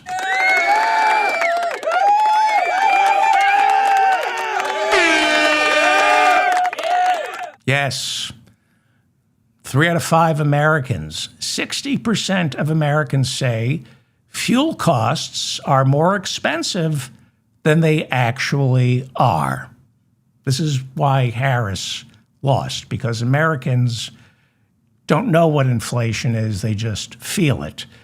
60% of Americans don't know the actual price for a gallon of gas, but they feel it's way more expensive than it actually is. 25% of Americans said the cost of gas rose. I love this. 25% of Americans said the cost of gas rose $3 since February 28th, when the war with Iran began. And you wonder why Americans have $2 trillion in credit card debt, $2 trillion in auto debt. Okay, 25% of us think the price of gas rose $3 since, I don't know, when you fill up, do you look at what a gallon of gas costs? If the average price of a gallon of gas right now is $4 and some change, that means, according to 25% of this country, a gallon of gas on February 27th, before the war started, went for $1 a gallon. That's how stupid they've made 25% of American people, who are absolutely certain that the price of gasoline has gone up $3 a gallon since February 28th. Isn't it nice that Trump isn't always the beneficiary of stupidity? It's nice. Wouldn't it be nice if Republicans lost the House in November because of America's stupidity, because they believe inflation is actually worse than it is? 46% of the people in this poll told Politico that their vote in November will be determined by the cost of oil. Well, Trump, who is incapable of reading a map, seems to be all over it, especially when it comes to Iran. Sunday, he told French television he would resume a full-scale war if he doesn't get 100% of what I want. The Economist reporting that during the 13 days of intensified bombing in July, the United States is believed to have committed war crimes when it struck civilian infrastructure, including a desalination plant, leaving 10,000 Iranians without water, as well as striking bridges, roads, and tunnels, all of which are outlawed not just by the Geneva Conventions of 1948, but the War Crimes Act of 1996, signed into law by Bill Clinton. So let's be clear here. We don't need to be signatories to the International Criminal Court in order to try and convict Trump, Pete Hegseth, Dan Kane, the chairman of the Joint Chiefs of Staff, and Marco Rubio for war crimes. We've got the War Crimes Act of 1996. We don't need the ICC, which Marco Rubio is attempting to dismantle. Chairman of the Joint Chiefs of Staff, Dan Kane, during his testimony before the Senate last week on July 21st, was asked by Democratic Senator from Oregon, Jeff Merkley, about these reports that our military hit not one, but two desalination plants in Iran. Desalinate, that's you take salt water from the sea and turn it into potable water. Dan Kane, the chairman of the Joint Chiefs of Staff, testifying under oath, said, and I quote, "Sir, I'm not aware of those as being particular targets, those being the desalination plants, nor am I aware of those reports, and I'll have to go back and get back to you on that." The chairman of the Joint Chiefs of Staff testifies under oath that he's not aware of two desalination plants being targets in Iran, and he's not aware of any reporting in the news about this. It's been all over the news.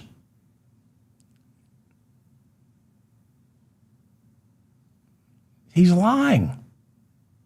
He's lying. And if he's not, he should be fired. Throughout last week and this weekend, Trump has repeatedly threatened massive attacks on Iran, hinting of ground troops, while at the same time, his chairman of the Joint Chiefs of Staff, Dan Kane, and his defense secretary, Pete Hegseth, were telling Congress, we're out of weapons and money. Trump is busy saying, oh, we're going to destroy their civilization. At the same time, Hegseth and Dan Kane are saying, we don't have any money. We don't have any bombs. Well, that is why Donald Trump would talk that way. If he thought he could defeat Iran, he wouldn't make these threats. He would defeat Iran. The Guardian reporting the Pentagon hasn't held a press conference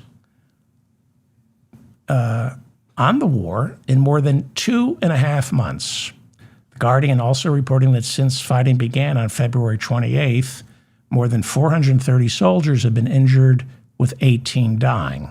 But the New York Times reported late last week that the Pentagon's website first listed 18 dead and then mysteriously lowered the number to 14. New reporting on Sunday from CNN says that after several veterans groups and Democrats complained, the Pentagon finally updated its Iran war casualty database. This time, we think, by Sunday night, more accurately. Once again, 18 are now listed as dead, and there's been a bit of a surprising number of wounded that the Pentagon is admitting to. It's now jumped to 624, significantly higher than the 430 listed as injured by The Guardian. CNN had that number at 482 last week. The Pentagon now putting it at 624. Appearing on Sunday's Meet the Press, U.S. Ambassador to the United Nations, Mike Waltz, was unable to give a timetable on when exactly the war with Iran will end.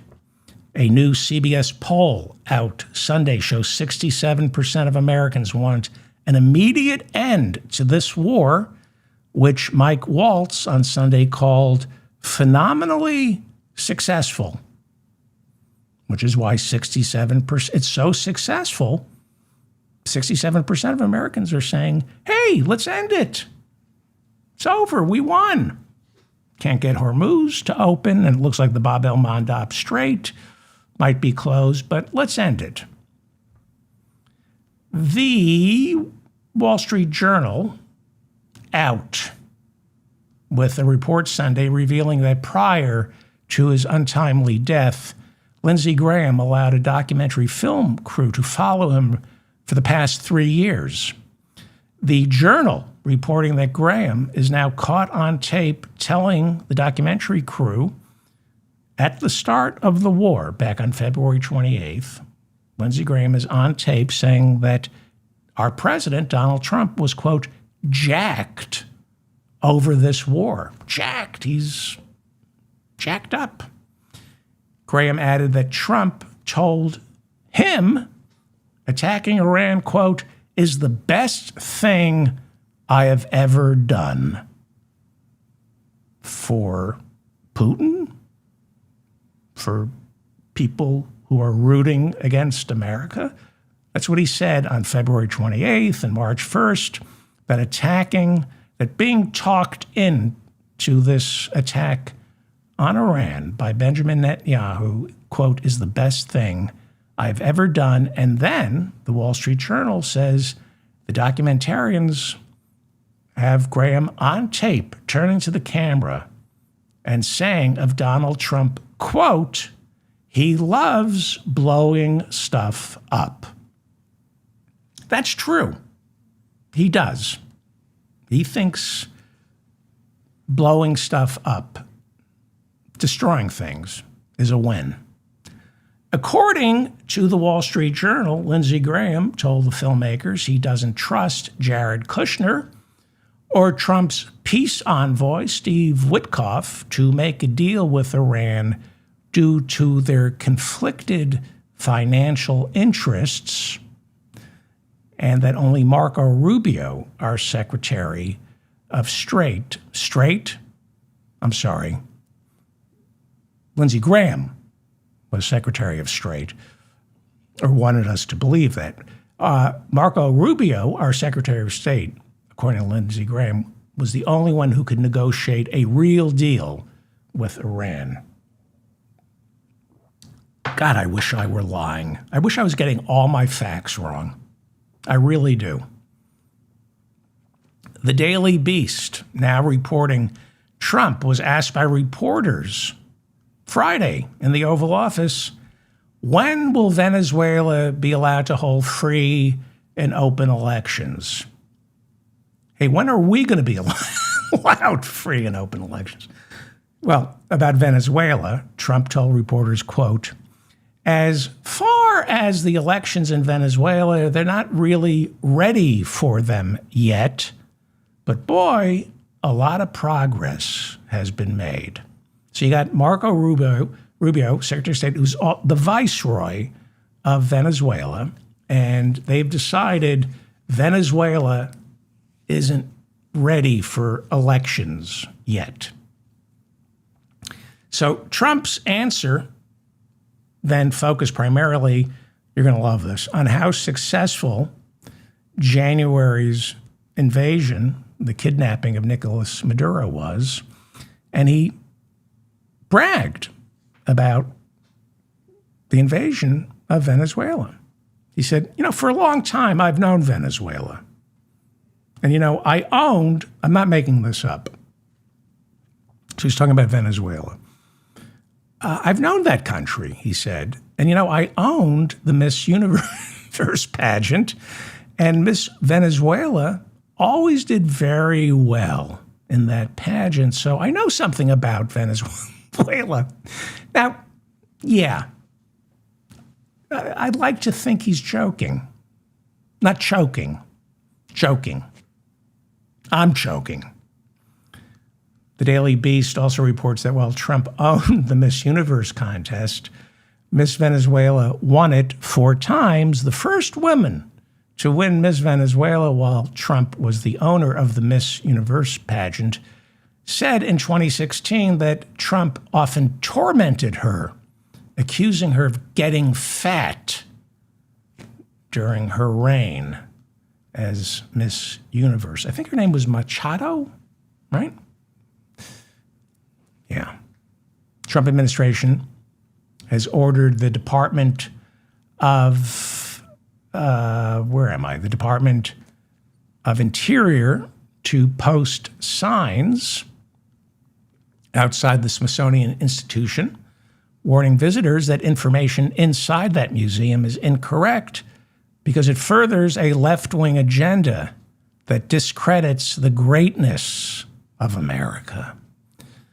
Although Trump has tried to gain control of the Smithsonian, he's installed J.D. Vance to be on the board, it still remains, for the time being, an independent entity that doesn't answer to the president, unlike the Kennedy Center for the Performing Arts, which controls the Mark Twain Prize. Donald Trump gave out the Mark Twain Prize this year, and Donald Trump decided Bill Maher is the funniest man in America. That's who picked the winner of this year's Mark Twain Prize, Donald Trump. Congratulations, Bill Maher. Renegade Donald Trump thinks you're the funniest man in America, and you went to the Kennedy Center. Even though it's being boycotted, you went to the Kennedy Center and took that award from Donald Trump. So the museum, the Smithsonian, sits on federal land controlled by the Department of Interior. So the Department of Interior answers to the president, so they put the warning signs outside the museum. But he's trying to get, my sister loves going to the Smithsonian. They are desperately trying to rewrite history. They insist, the Trumps insist that the Smithsonian has a left-wing agenda, like bringing up the fact that Donald Trump was impeached twice in the impeachment exhibit. That's according to J.D. Vance, the truth is left-wing. Jason Stanley has written and published several books on the rise of fascism and warns about an actual authoritarian playbook. So does Timothy Snyder. There is a playbook, literally a playbook. You know how there's like Project 2025? There is a authoritarian playbook. And he writes that in the playbook, fascists assume power and keep power by rewriting history, editing out any references to crimes the country has committed against marginalized communities. Why? Well, it's to fossilize the us versus them dynamic so that the ethnic, racial, and or religious group that is whom the dictator speaks for, he can better demonize and oppress the people deemed not to belong here. That is the authoritarian playbook. So you rewrite history and ban critical race theory, say, don't talk about our treatment of indigenous people or women or gays or black because we're for that. And you say, slavery had its good points and its bad points. Why bring it up? And that empowers the group that wants to control them. That's how it works. Deny the truth. Deny science. We're a little more than halfway through 2026, which is shaping up to be the worst year for measles in 35 years. Well, actually, it's been a great year for measles, bad year for people who have caught it. We've had nearly 2,400 cases reported, That's already beating last year's numbers. We've had about 400 hospitalized. Appearing at this year's White House Correspondents' Dinner Friday night, Donald Trump repeatedly joked about running for re-election in 2028. He turns 80 last month, and now he's just not hiding it. He could barely stay awake during the White House Correspondents' Dinner. During his speech, Trump said he cherished freedom of the press and then said, not really, which was kind of funny, but true. It was kind of funny when he said, I'm running in 2028. It was funny. It was also true. Only the truth is funny. He was then forced to shake hands. I don't know if you saw this. My sister sent me this video of the White House Correspondents' Dinner. He was forced to greet the winners of a Press Freedom Award given to a team of Wall Street reporters who broke the story about Trump's incriminating birthday message to Jeffrey Epstein, in which Trump admitted in his message that the two of them share a lot of secrets. That's what Trump wrote.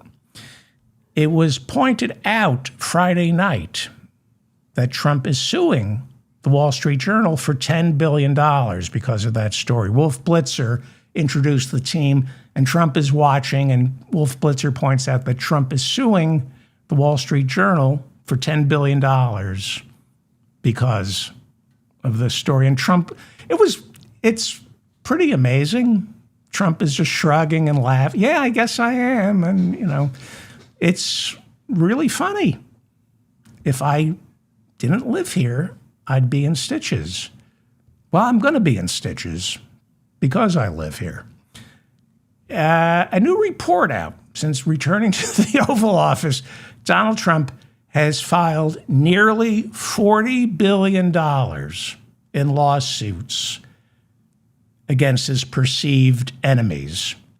Remember when the Republican Party was all about fighting frivolous lawsuits? Now it is one big frivolous lawsuit. This is the mop-up. I'm David Feldman in New York City. I'm going to keep going because if I don't get this off my desk, I can't do Tuesday's show. I apologize. I don't want to do long shows. All right. Please like this episode and share it. If I got my facts wrong, please leave a comment and I will issue a correction.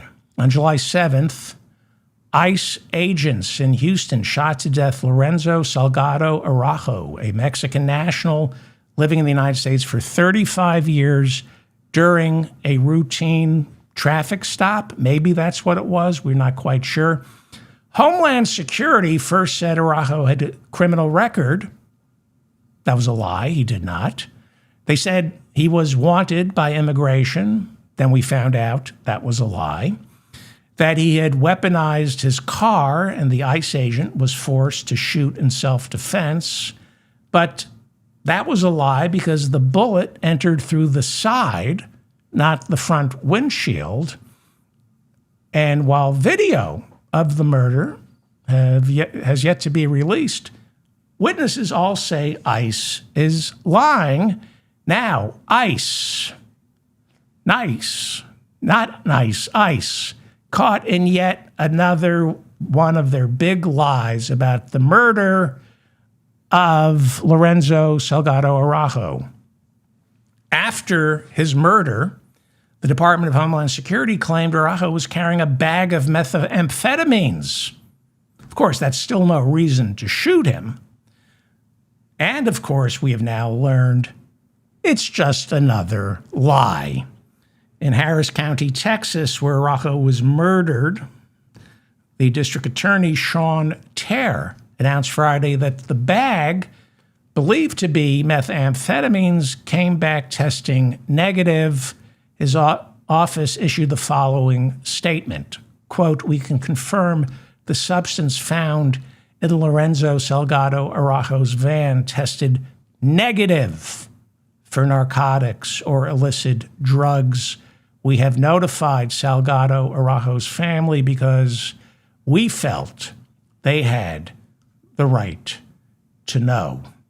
CBS News reporting lawyers representing Araujo's family told police the substance in his car wasn't methamphetamines. It was a type of salt crystal construction workers mix into their water during the summer because of excessive heat. They need these salt crystals to replenish lost electrolytes. But ICE said it was methamphetamines. You would think ICE would know what ICE is. Border czar Tom Homan telling reporters that the two men shot to death this month by ICE were shot to death because they both refused to comply with orders from law enforcement. He said, it's very simple. If you don't want to get shot, do what the officers tell you to do. When Homan was told video from both murders don't indicate that either victim was refusing to obey commands from law enforcement, Homan stated, well, I'm not familiar with those two cases. Well, then maybe you should shut your cleft palate. If you're not familiar with those two cases, maybe you should shut the marbles in your mouth, Tom Homan. Homan then blamed these two shootings that he is not familiar with on all the protesters who call ICE agents Nazis. That's why those two men were executed, because critics of ICE sometimes refer to the Nazis who work for ICE as Nazis.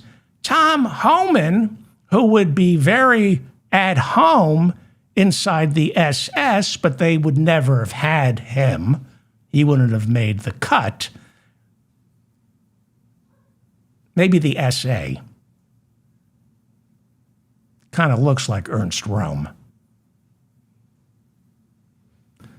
Maybe the SA, but certainly not the SS.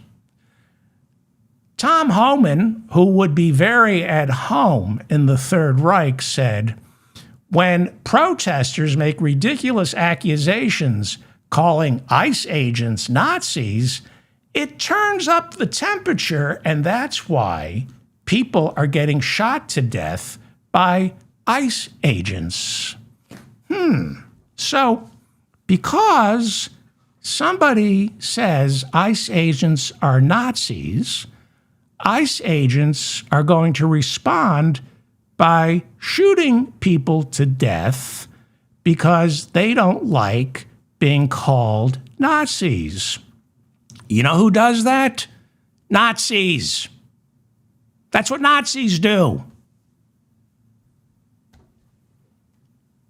New details emerging now from the fatal shooting of Johann Sebastian Guerrero, a 25-year-old Colombian national in Maine, earlier this month by an ICE agent who was the picture of mental health.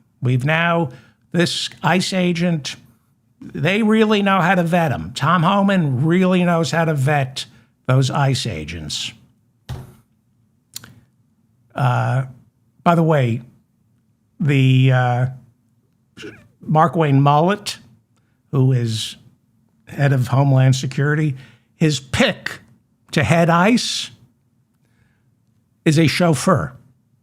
It's an Oklahoma state trooper with no background in immigration. He was Markwayne Mullett's chauffeur, his driver, who is allegedly, at least according to the reportedly, not allegedly, the Daily Mail is reporting his ex-wife has given up on collecting child support from him. Only the best work for ICE. That's who Markwayne Mullett wants to head ICE. A guy who reportedly has an ex-wife who's just given up on trying to get him to pay child support. Well, we're hearing about the ICE agent who reportedly shot to death Johann Sebastian Guerrero. He's the 25-year-old Colombian national in Maine, shot to death in front of his 3-year-old daughter and her mother, and as he laid bleeding to death, handcuffed behind the back. That ICE agent, who is believed to have fired the shot, reportedly had a long history of domestic abuse before getting hired last year to work for ICE. Wait, it gets worse. There are now reports a judge ordered this ICE agent to surrender his weapons twice. He was reportedly a Veterans Affairs police officer, and twice he was ordered to surrender his weapons, once in 2019 and again in 2021 because of actionable complaints of domestic abuse from his wives. This was before he was hired last year by ICE. They really vet these guys. If this is true, and there are reports that the man who is believed to have shot Johann Sebastian Guerrero in Maine this year, there are reports, not just that this ICE agent had several restraining orders out on him from his 2 ex-wives, but twice a judge ordered him to surrender his weapons. And whoever vetted him from ICE deserves a promotion. In the Trump administration, he deserves a promotion. You all know the audio. I could play it. I have it. I won't. There is audio of this alleged shooter calling one of his ex-wives late last year, right after getting hired by ICE, and leaving a message on her phone repeatedly telling her that she and all the women in her bloodline deserve to get their throats slit. Boy, that Tom Homan. I mean, you can't find somebody as smart. I mean, not every ICE agent can be as smart and honest as Tom Homan. You just want them to just try to live up to the ideal of Tom Homan, who reportedly was caught on tape accepting a bag filled with $50,000 in cash back in 2024, promising to arrange a meeting with Donald Trump's Department of Homeland Security, between Department of Homeland Security and security officials, not security officials, contractors who want to sell security equipment to the Department of Homeland Security. That was an ongoing investigation that, for some reason, Kash Patel, when he became head of the FBI, ended. $50,000 in cash, allegedly. We know there's a thin line between criminals and the people who arrest them, but with the Department of Homeland Security, we have criminals arresting non-criminals. These are not criminals being killed or arrested. The Department of Homeland Security is expected to begin the largest roundup of the Trump administration. This after the Supreme Court last month gave the green light to revoke temporary protected legal status for nearly 1.2 million immigrants of color, with more than 300,000, probably 350,000 Haitian immigrants, purportedly the number one target starting Monday. The New York Times reporting Sunday that nearly 70% of these Haitians are part of the U.S. labor force, which is why owners of nursing homes, construction firms, landscapers are actively lobbying, restaurants are actively lobbying Washington to cancel plans for these removals. The Times also reporting that after the 350,000 Haitians are deported, more than 130,000 El Salvadorans, whose temporary protected legal status has also been revoked, they will then be targeted by those good people, law-abiding people from ICE. And of course, the El Salvadorans, deeply embedded in our labor force, farmers, owners of slaughterhouses, restaurants, supermarkets are saying, don't do it. In 1990, Congress gave the president authority to extend temporary protected legal status to immigrants from any country facing a political, environmental, or even an economic disaster. Legal status, according to the law, that could be revoked at the president's discretion. When Trump announced he was revoking the protected legal status granted to 350,000 Haitians in 2010, that's when they got what they call TPS, protected legal status, temporary protected legal status. That was in 2010 after a series of earthquakes. His order to deport them survived several court challenges.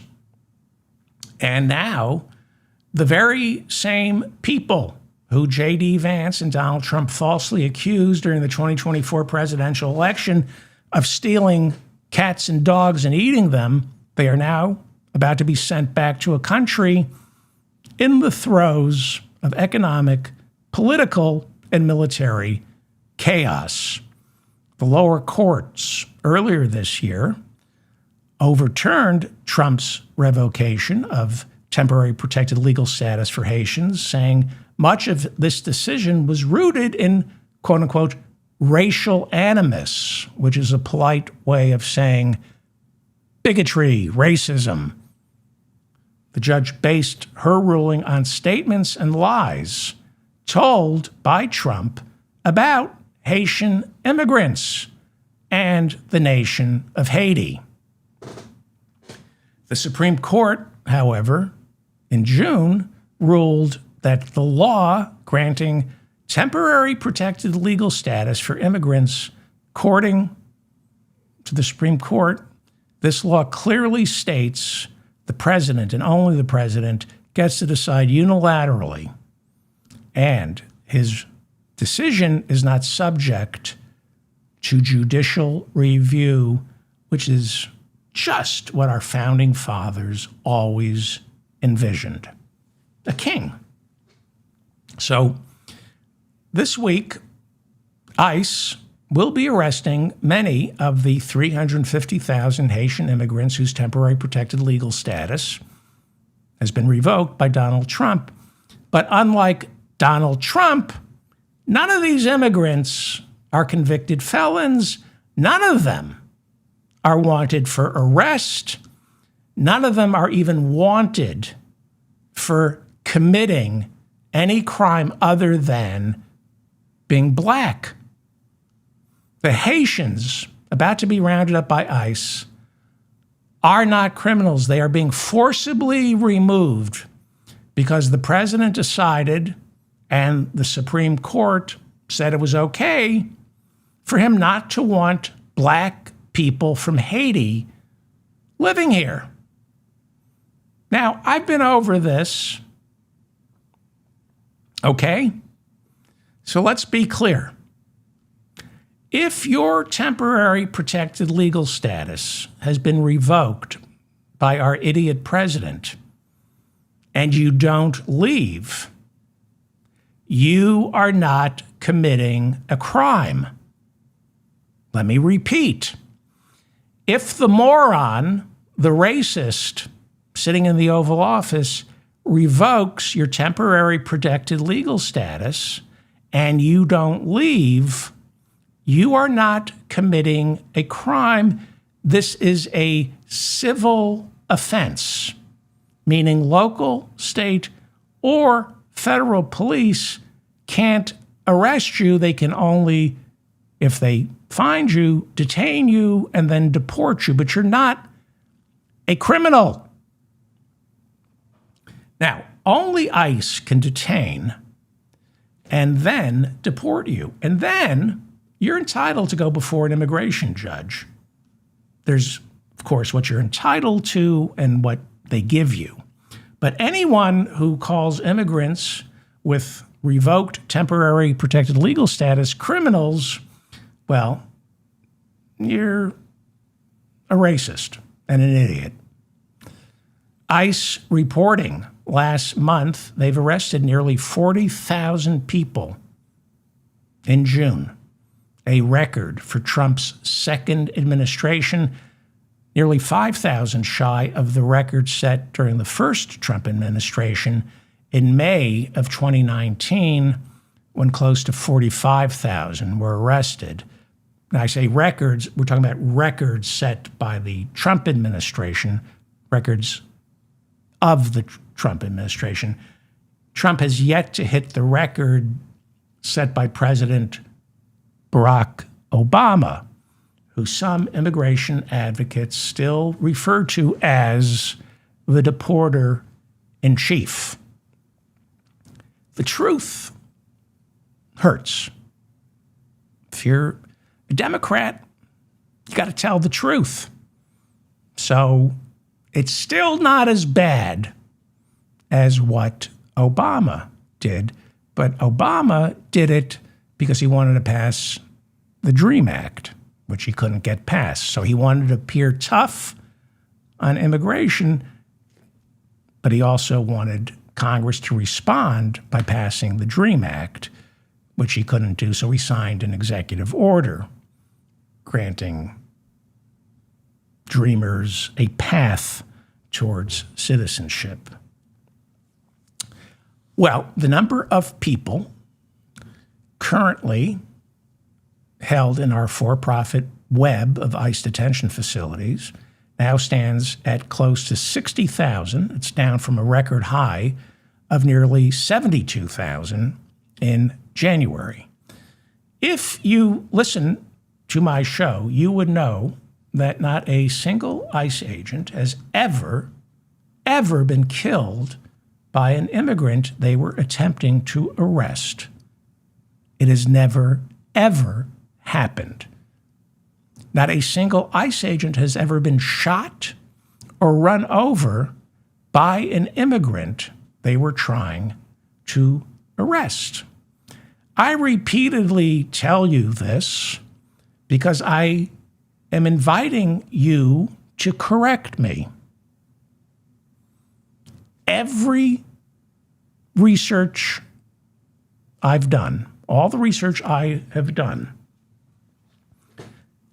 shows not a single ICE agent has ever been shot or run over by an immigrant they were trying to arrest. Killed, shot to death, or killed getting run over by an immigrant they were trying to arrest. And that's good news. I hope I'm right. Here's another interesting fact. Many of you don't know this, but believe it or not, having a criminal record doesn't mean you're a wanted criminal. So if you serve time or pled out, you're no longer a wanted criminal. It means you were arrested and served time or pled out. It doesn't mean you're still wanted for a crime. It doesn't mean there's an active search for you, but that's how Mark Wayne Mullen, the head of the Department of Homeland Security, that's how Trump and Stephen Miller and Tom Homan and Corey Lewandowski's mistress, what was her name? Kristi Noem. Hardened criminals. Hardened criminals. No. Some of them, not many, had a criminal record. Some, meaning they were once arrested for, like 99% of the time, a misdemeanor. Having been arrested and charged with a crime doesn't make you wanted for a crime. So, would you like to guess? And I watch these hearings, and this is when I want to be a United States congressperson, because I don't hear this question being asked. So, would you like to guess how many arrests ICE makes each year of immigrants who state or local or federal police are actively trying to find because state, local, and federal police want them for homicide, kidnapping, or drug trafficking? Would you like to venture a guess how many times ICE has arrested an immigrant wanted in the United States for homicide, kidnapping, or major drug trafficking? 0. 0. If you can prove me wrong, you know how to reach me. Now, on rare occasions, ICE does arrest immigrants wanted in this country for sexual assault. That does occasionally happen, mostly by accident. Why? Because city, state, and federal police are loath to make those arrests. Ask any victim of sexual assault. So, I will grant you that ICE agents occasionally arrest, and our for-profit ICE detention centers occasionally house immigrants who are wanted, or let me put it this way, had been wanted for sexual assault. So why is ICE holding them?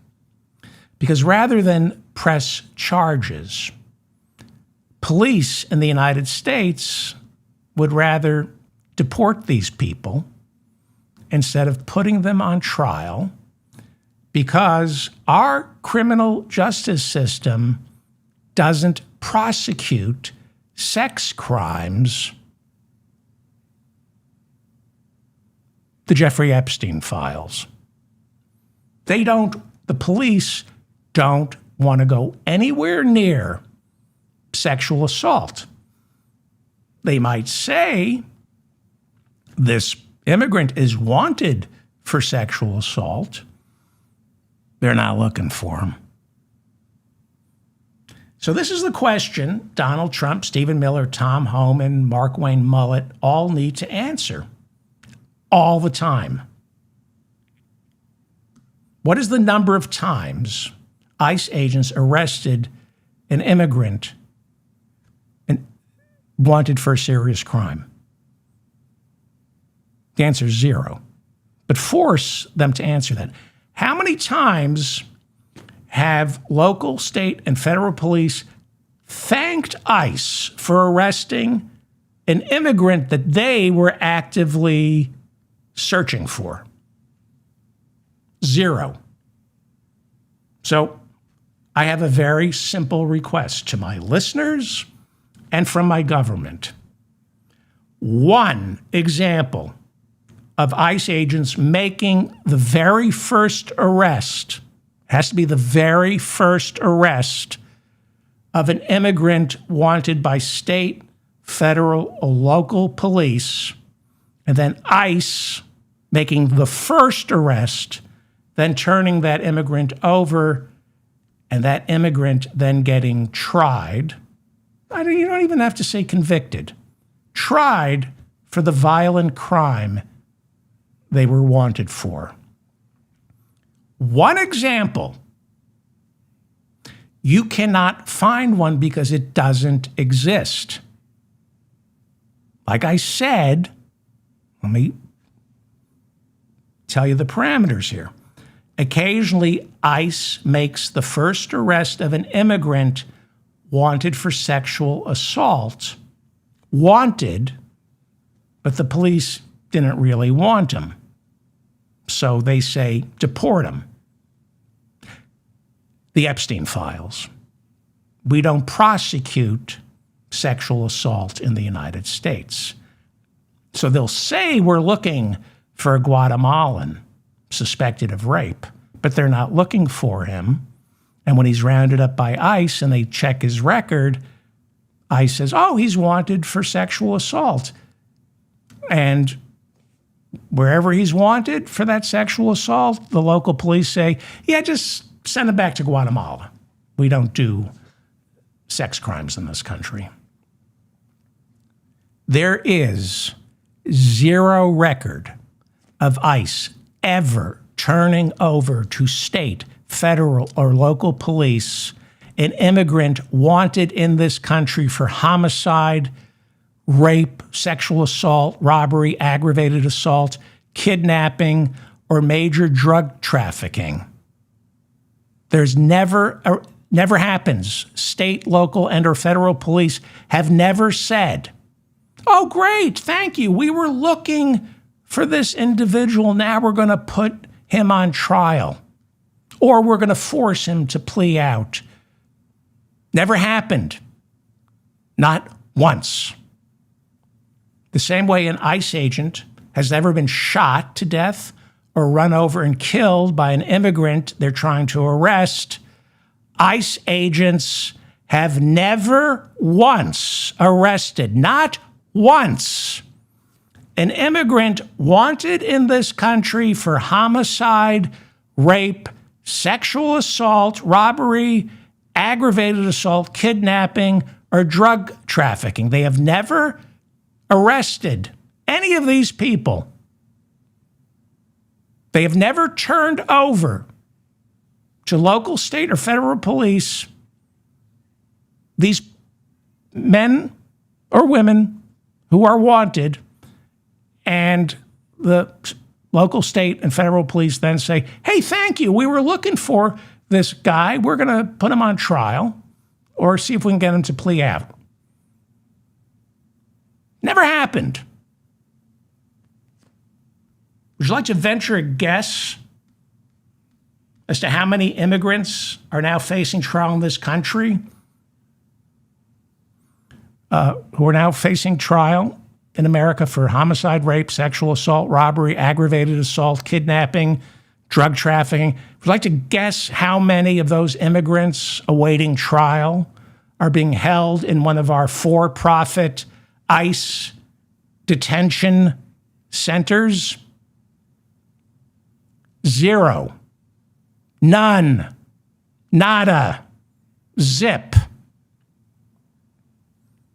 There is not a single detainee in these for-profit ICE detention facilities who are awaiting trial in the United States for anything other than civil immigration offenses. And you're not supposed to be arrested or detained for a civil offense. There is not a single immigrant in a detention facility, ICE detention facility in America, who is awaiting trial for homicide, rape, sexual assault, robbery, aggravated assault, kidnapping, or drug trafficking. Not one. And do you know why ICE detention facilities don't hold and ICE agents don't arrest real criminals? Because it is literally against the law for them to do so. It is literally against the law for ICE agents to arrest real criminals and for-profit ICE detention centers to hold real criminals. It's against the literal statutes that created ICE back in 2003, and nobody, not even, I'm not going to mention my heroes, but nobody in the Senate or the House of Representatives is saying this. According to the statutes that created ICE, ICE agents are not allowed to pull someone over if they think you committed a crime. They're only allowed now, thanks to this temporary ruling from Judge Kavanaugh, they're only allowed now, ICE agents are only allowed to pull you over if they think you're guilty of a civil offense, not a criminal offense, a civil offense, the civil offense of being in this country without permission.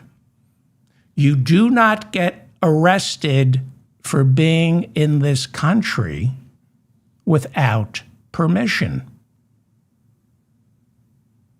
At worst, you get detained, and then you have a right to go before an immigration judge. You have a right to ask for asylum. And then, while you're waiting, you're released, not detained. And if a judge says you're not welcome here, then you're deported. That's the law. But the law also says if you have a racist president, he can deport you because you're black. That's also what the law says. ICE is only congressionally mandated to enforce immigration violations which are civil, not criminal offenses.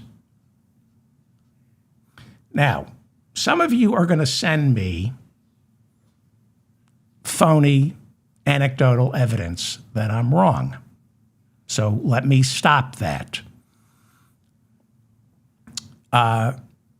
If an immigrant, and there are some, if an immigrant is wanted for a criminal offense in this country, they are arrested by U.S. Marshals, usually, and sometimes ICE agents will accompany those U.S. Marshals to see what real law enforcement officers do for a living. There are occasional raids that include the ATF, the U.S. Marshals, the DEA, the Secret Service, the FBI, and occasionally ICE agents are there to fetch coffee. Nobody's trusting some douchebag from ICE to arrest a real criminal. Because the odds are that douchebag from ICE probably is a real criminal. ICE agents are not trained.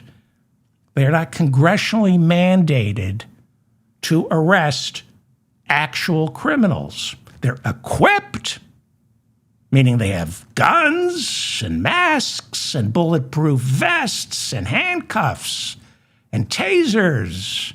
They get equipped to dress up like real law enforcement, but they're not trained, nor are they expected, nor have they ever arrested one immigrant wanted for a serious crime. Not once as an ICE agent by themselves arrested an immigrant wanted in this country for a serious crime, and then that immigrant was turned over to either the feds, the local or state police, who then said, "Thank you, we were looking for him. Thank you, Mr. ICE agent, whose knuckles are dragging on the ground, breathing through his mouth, only able to communicate through a series of grunts. Thank you, ICE agent." Never happens. Never happened. Not going to happen. Because ICE agents do not fight crime.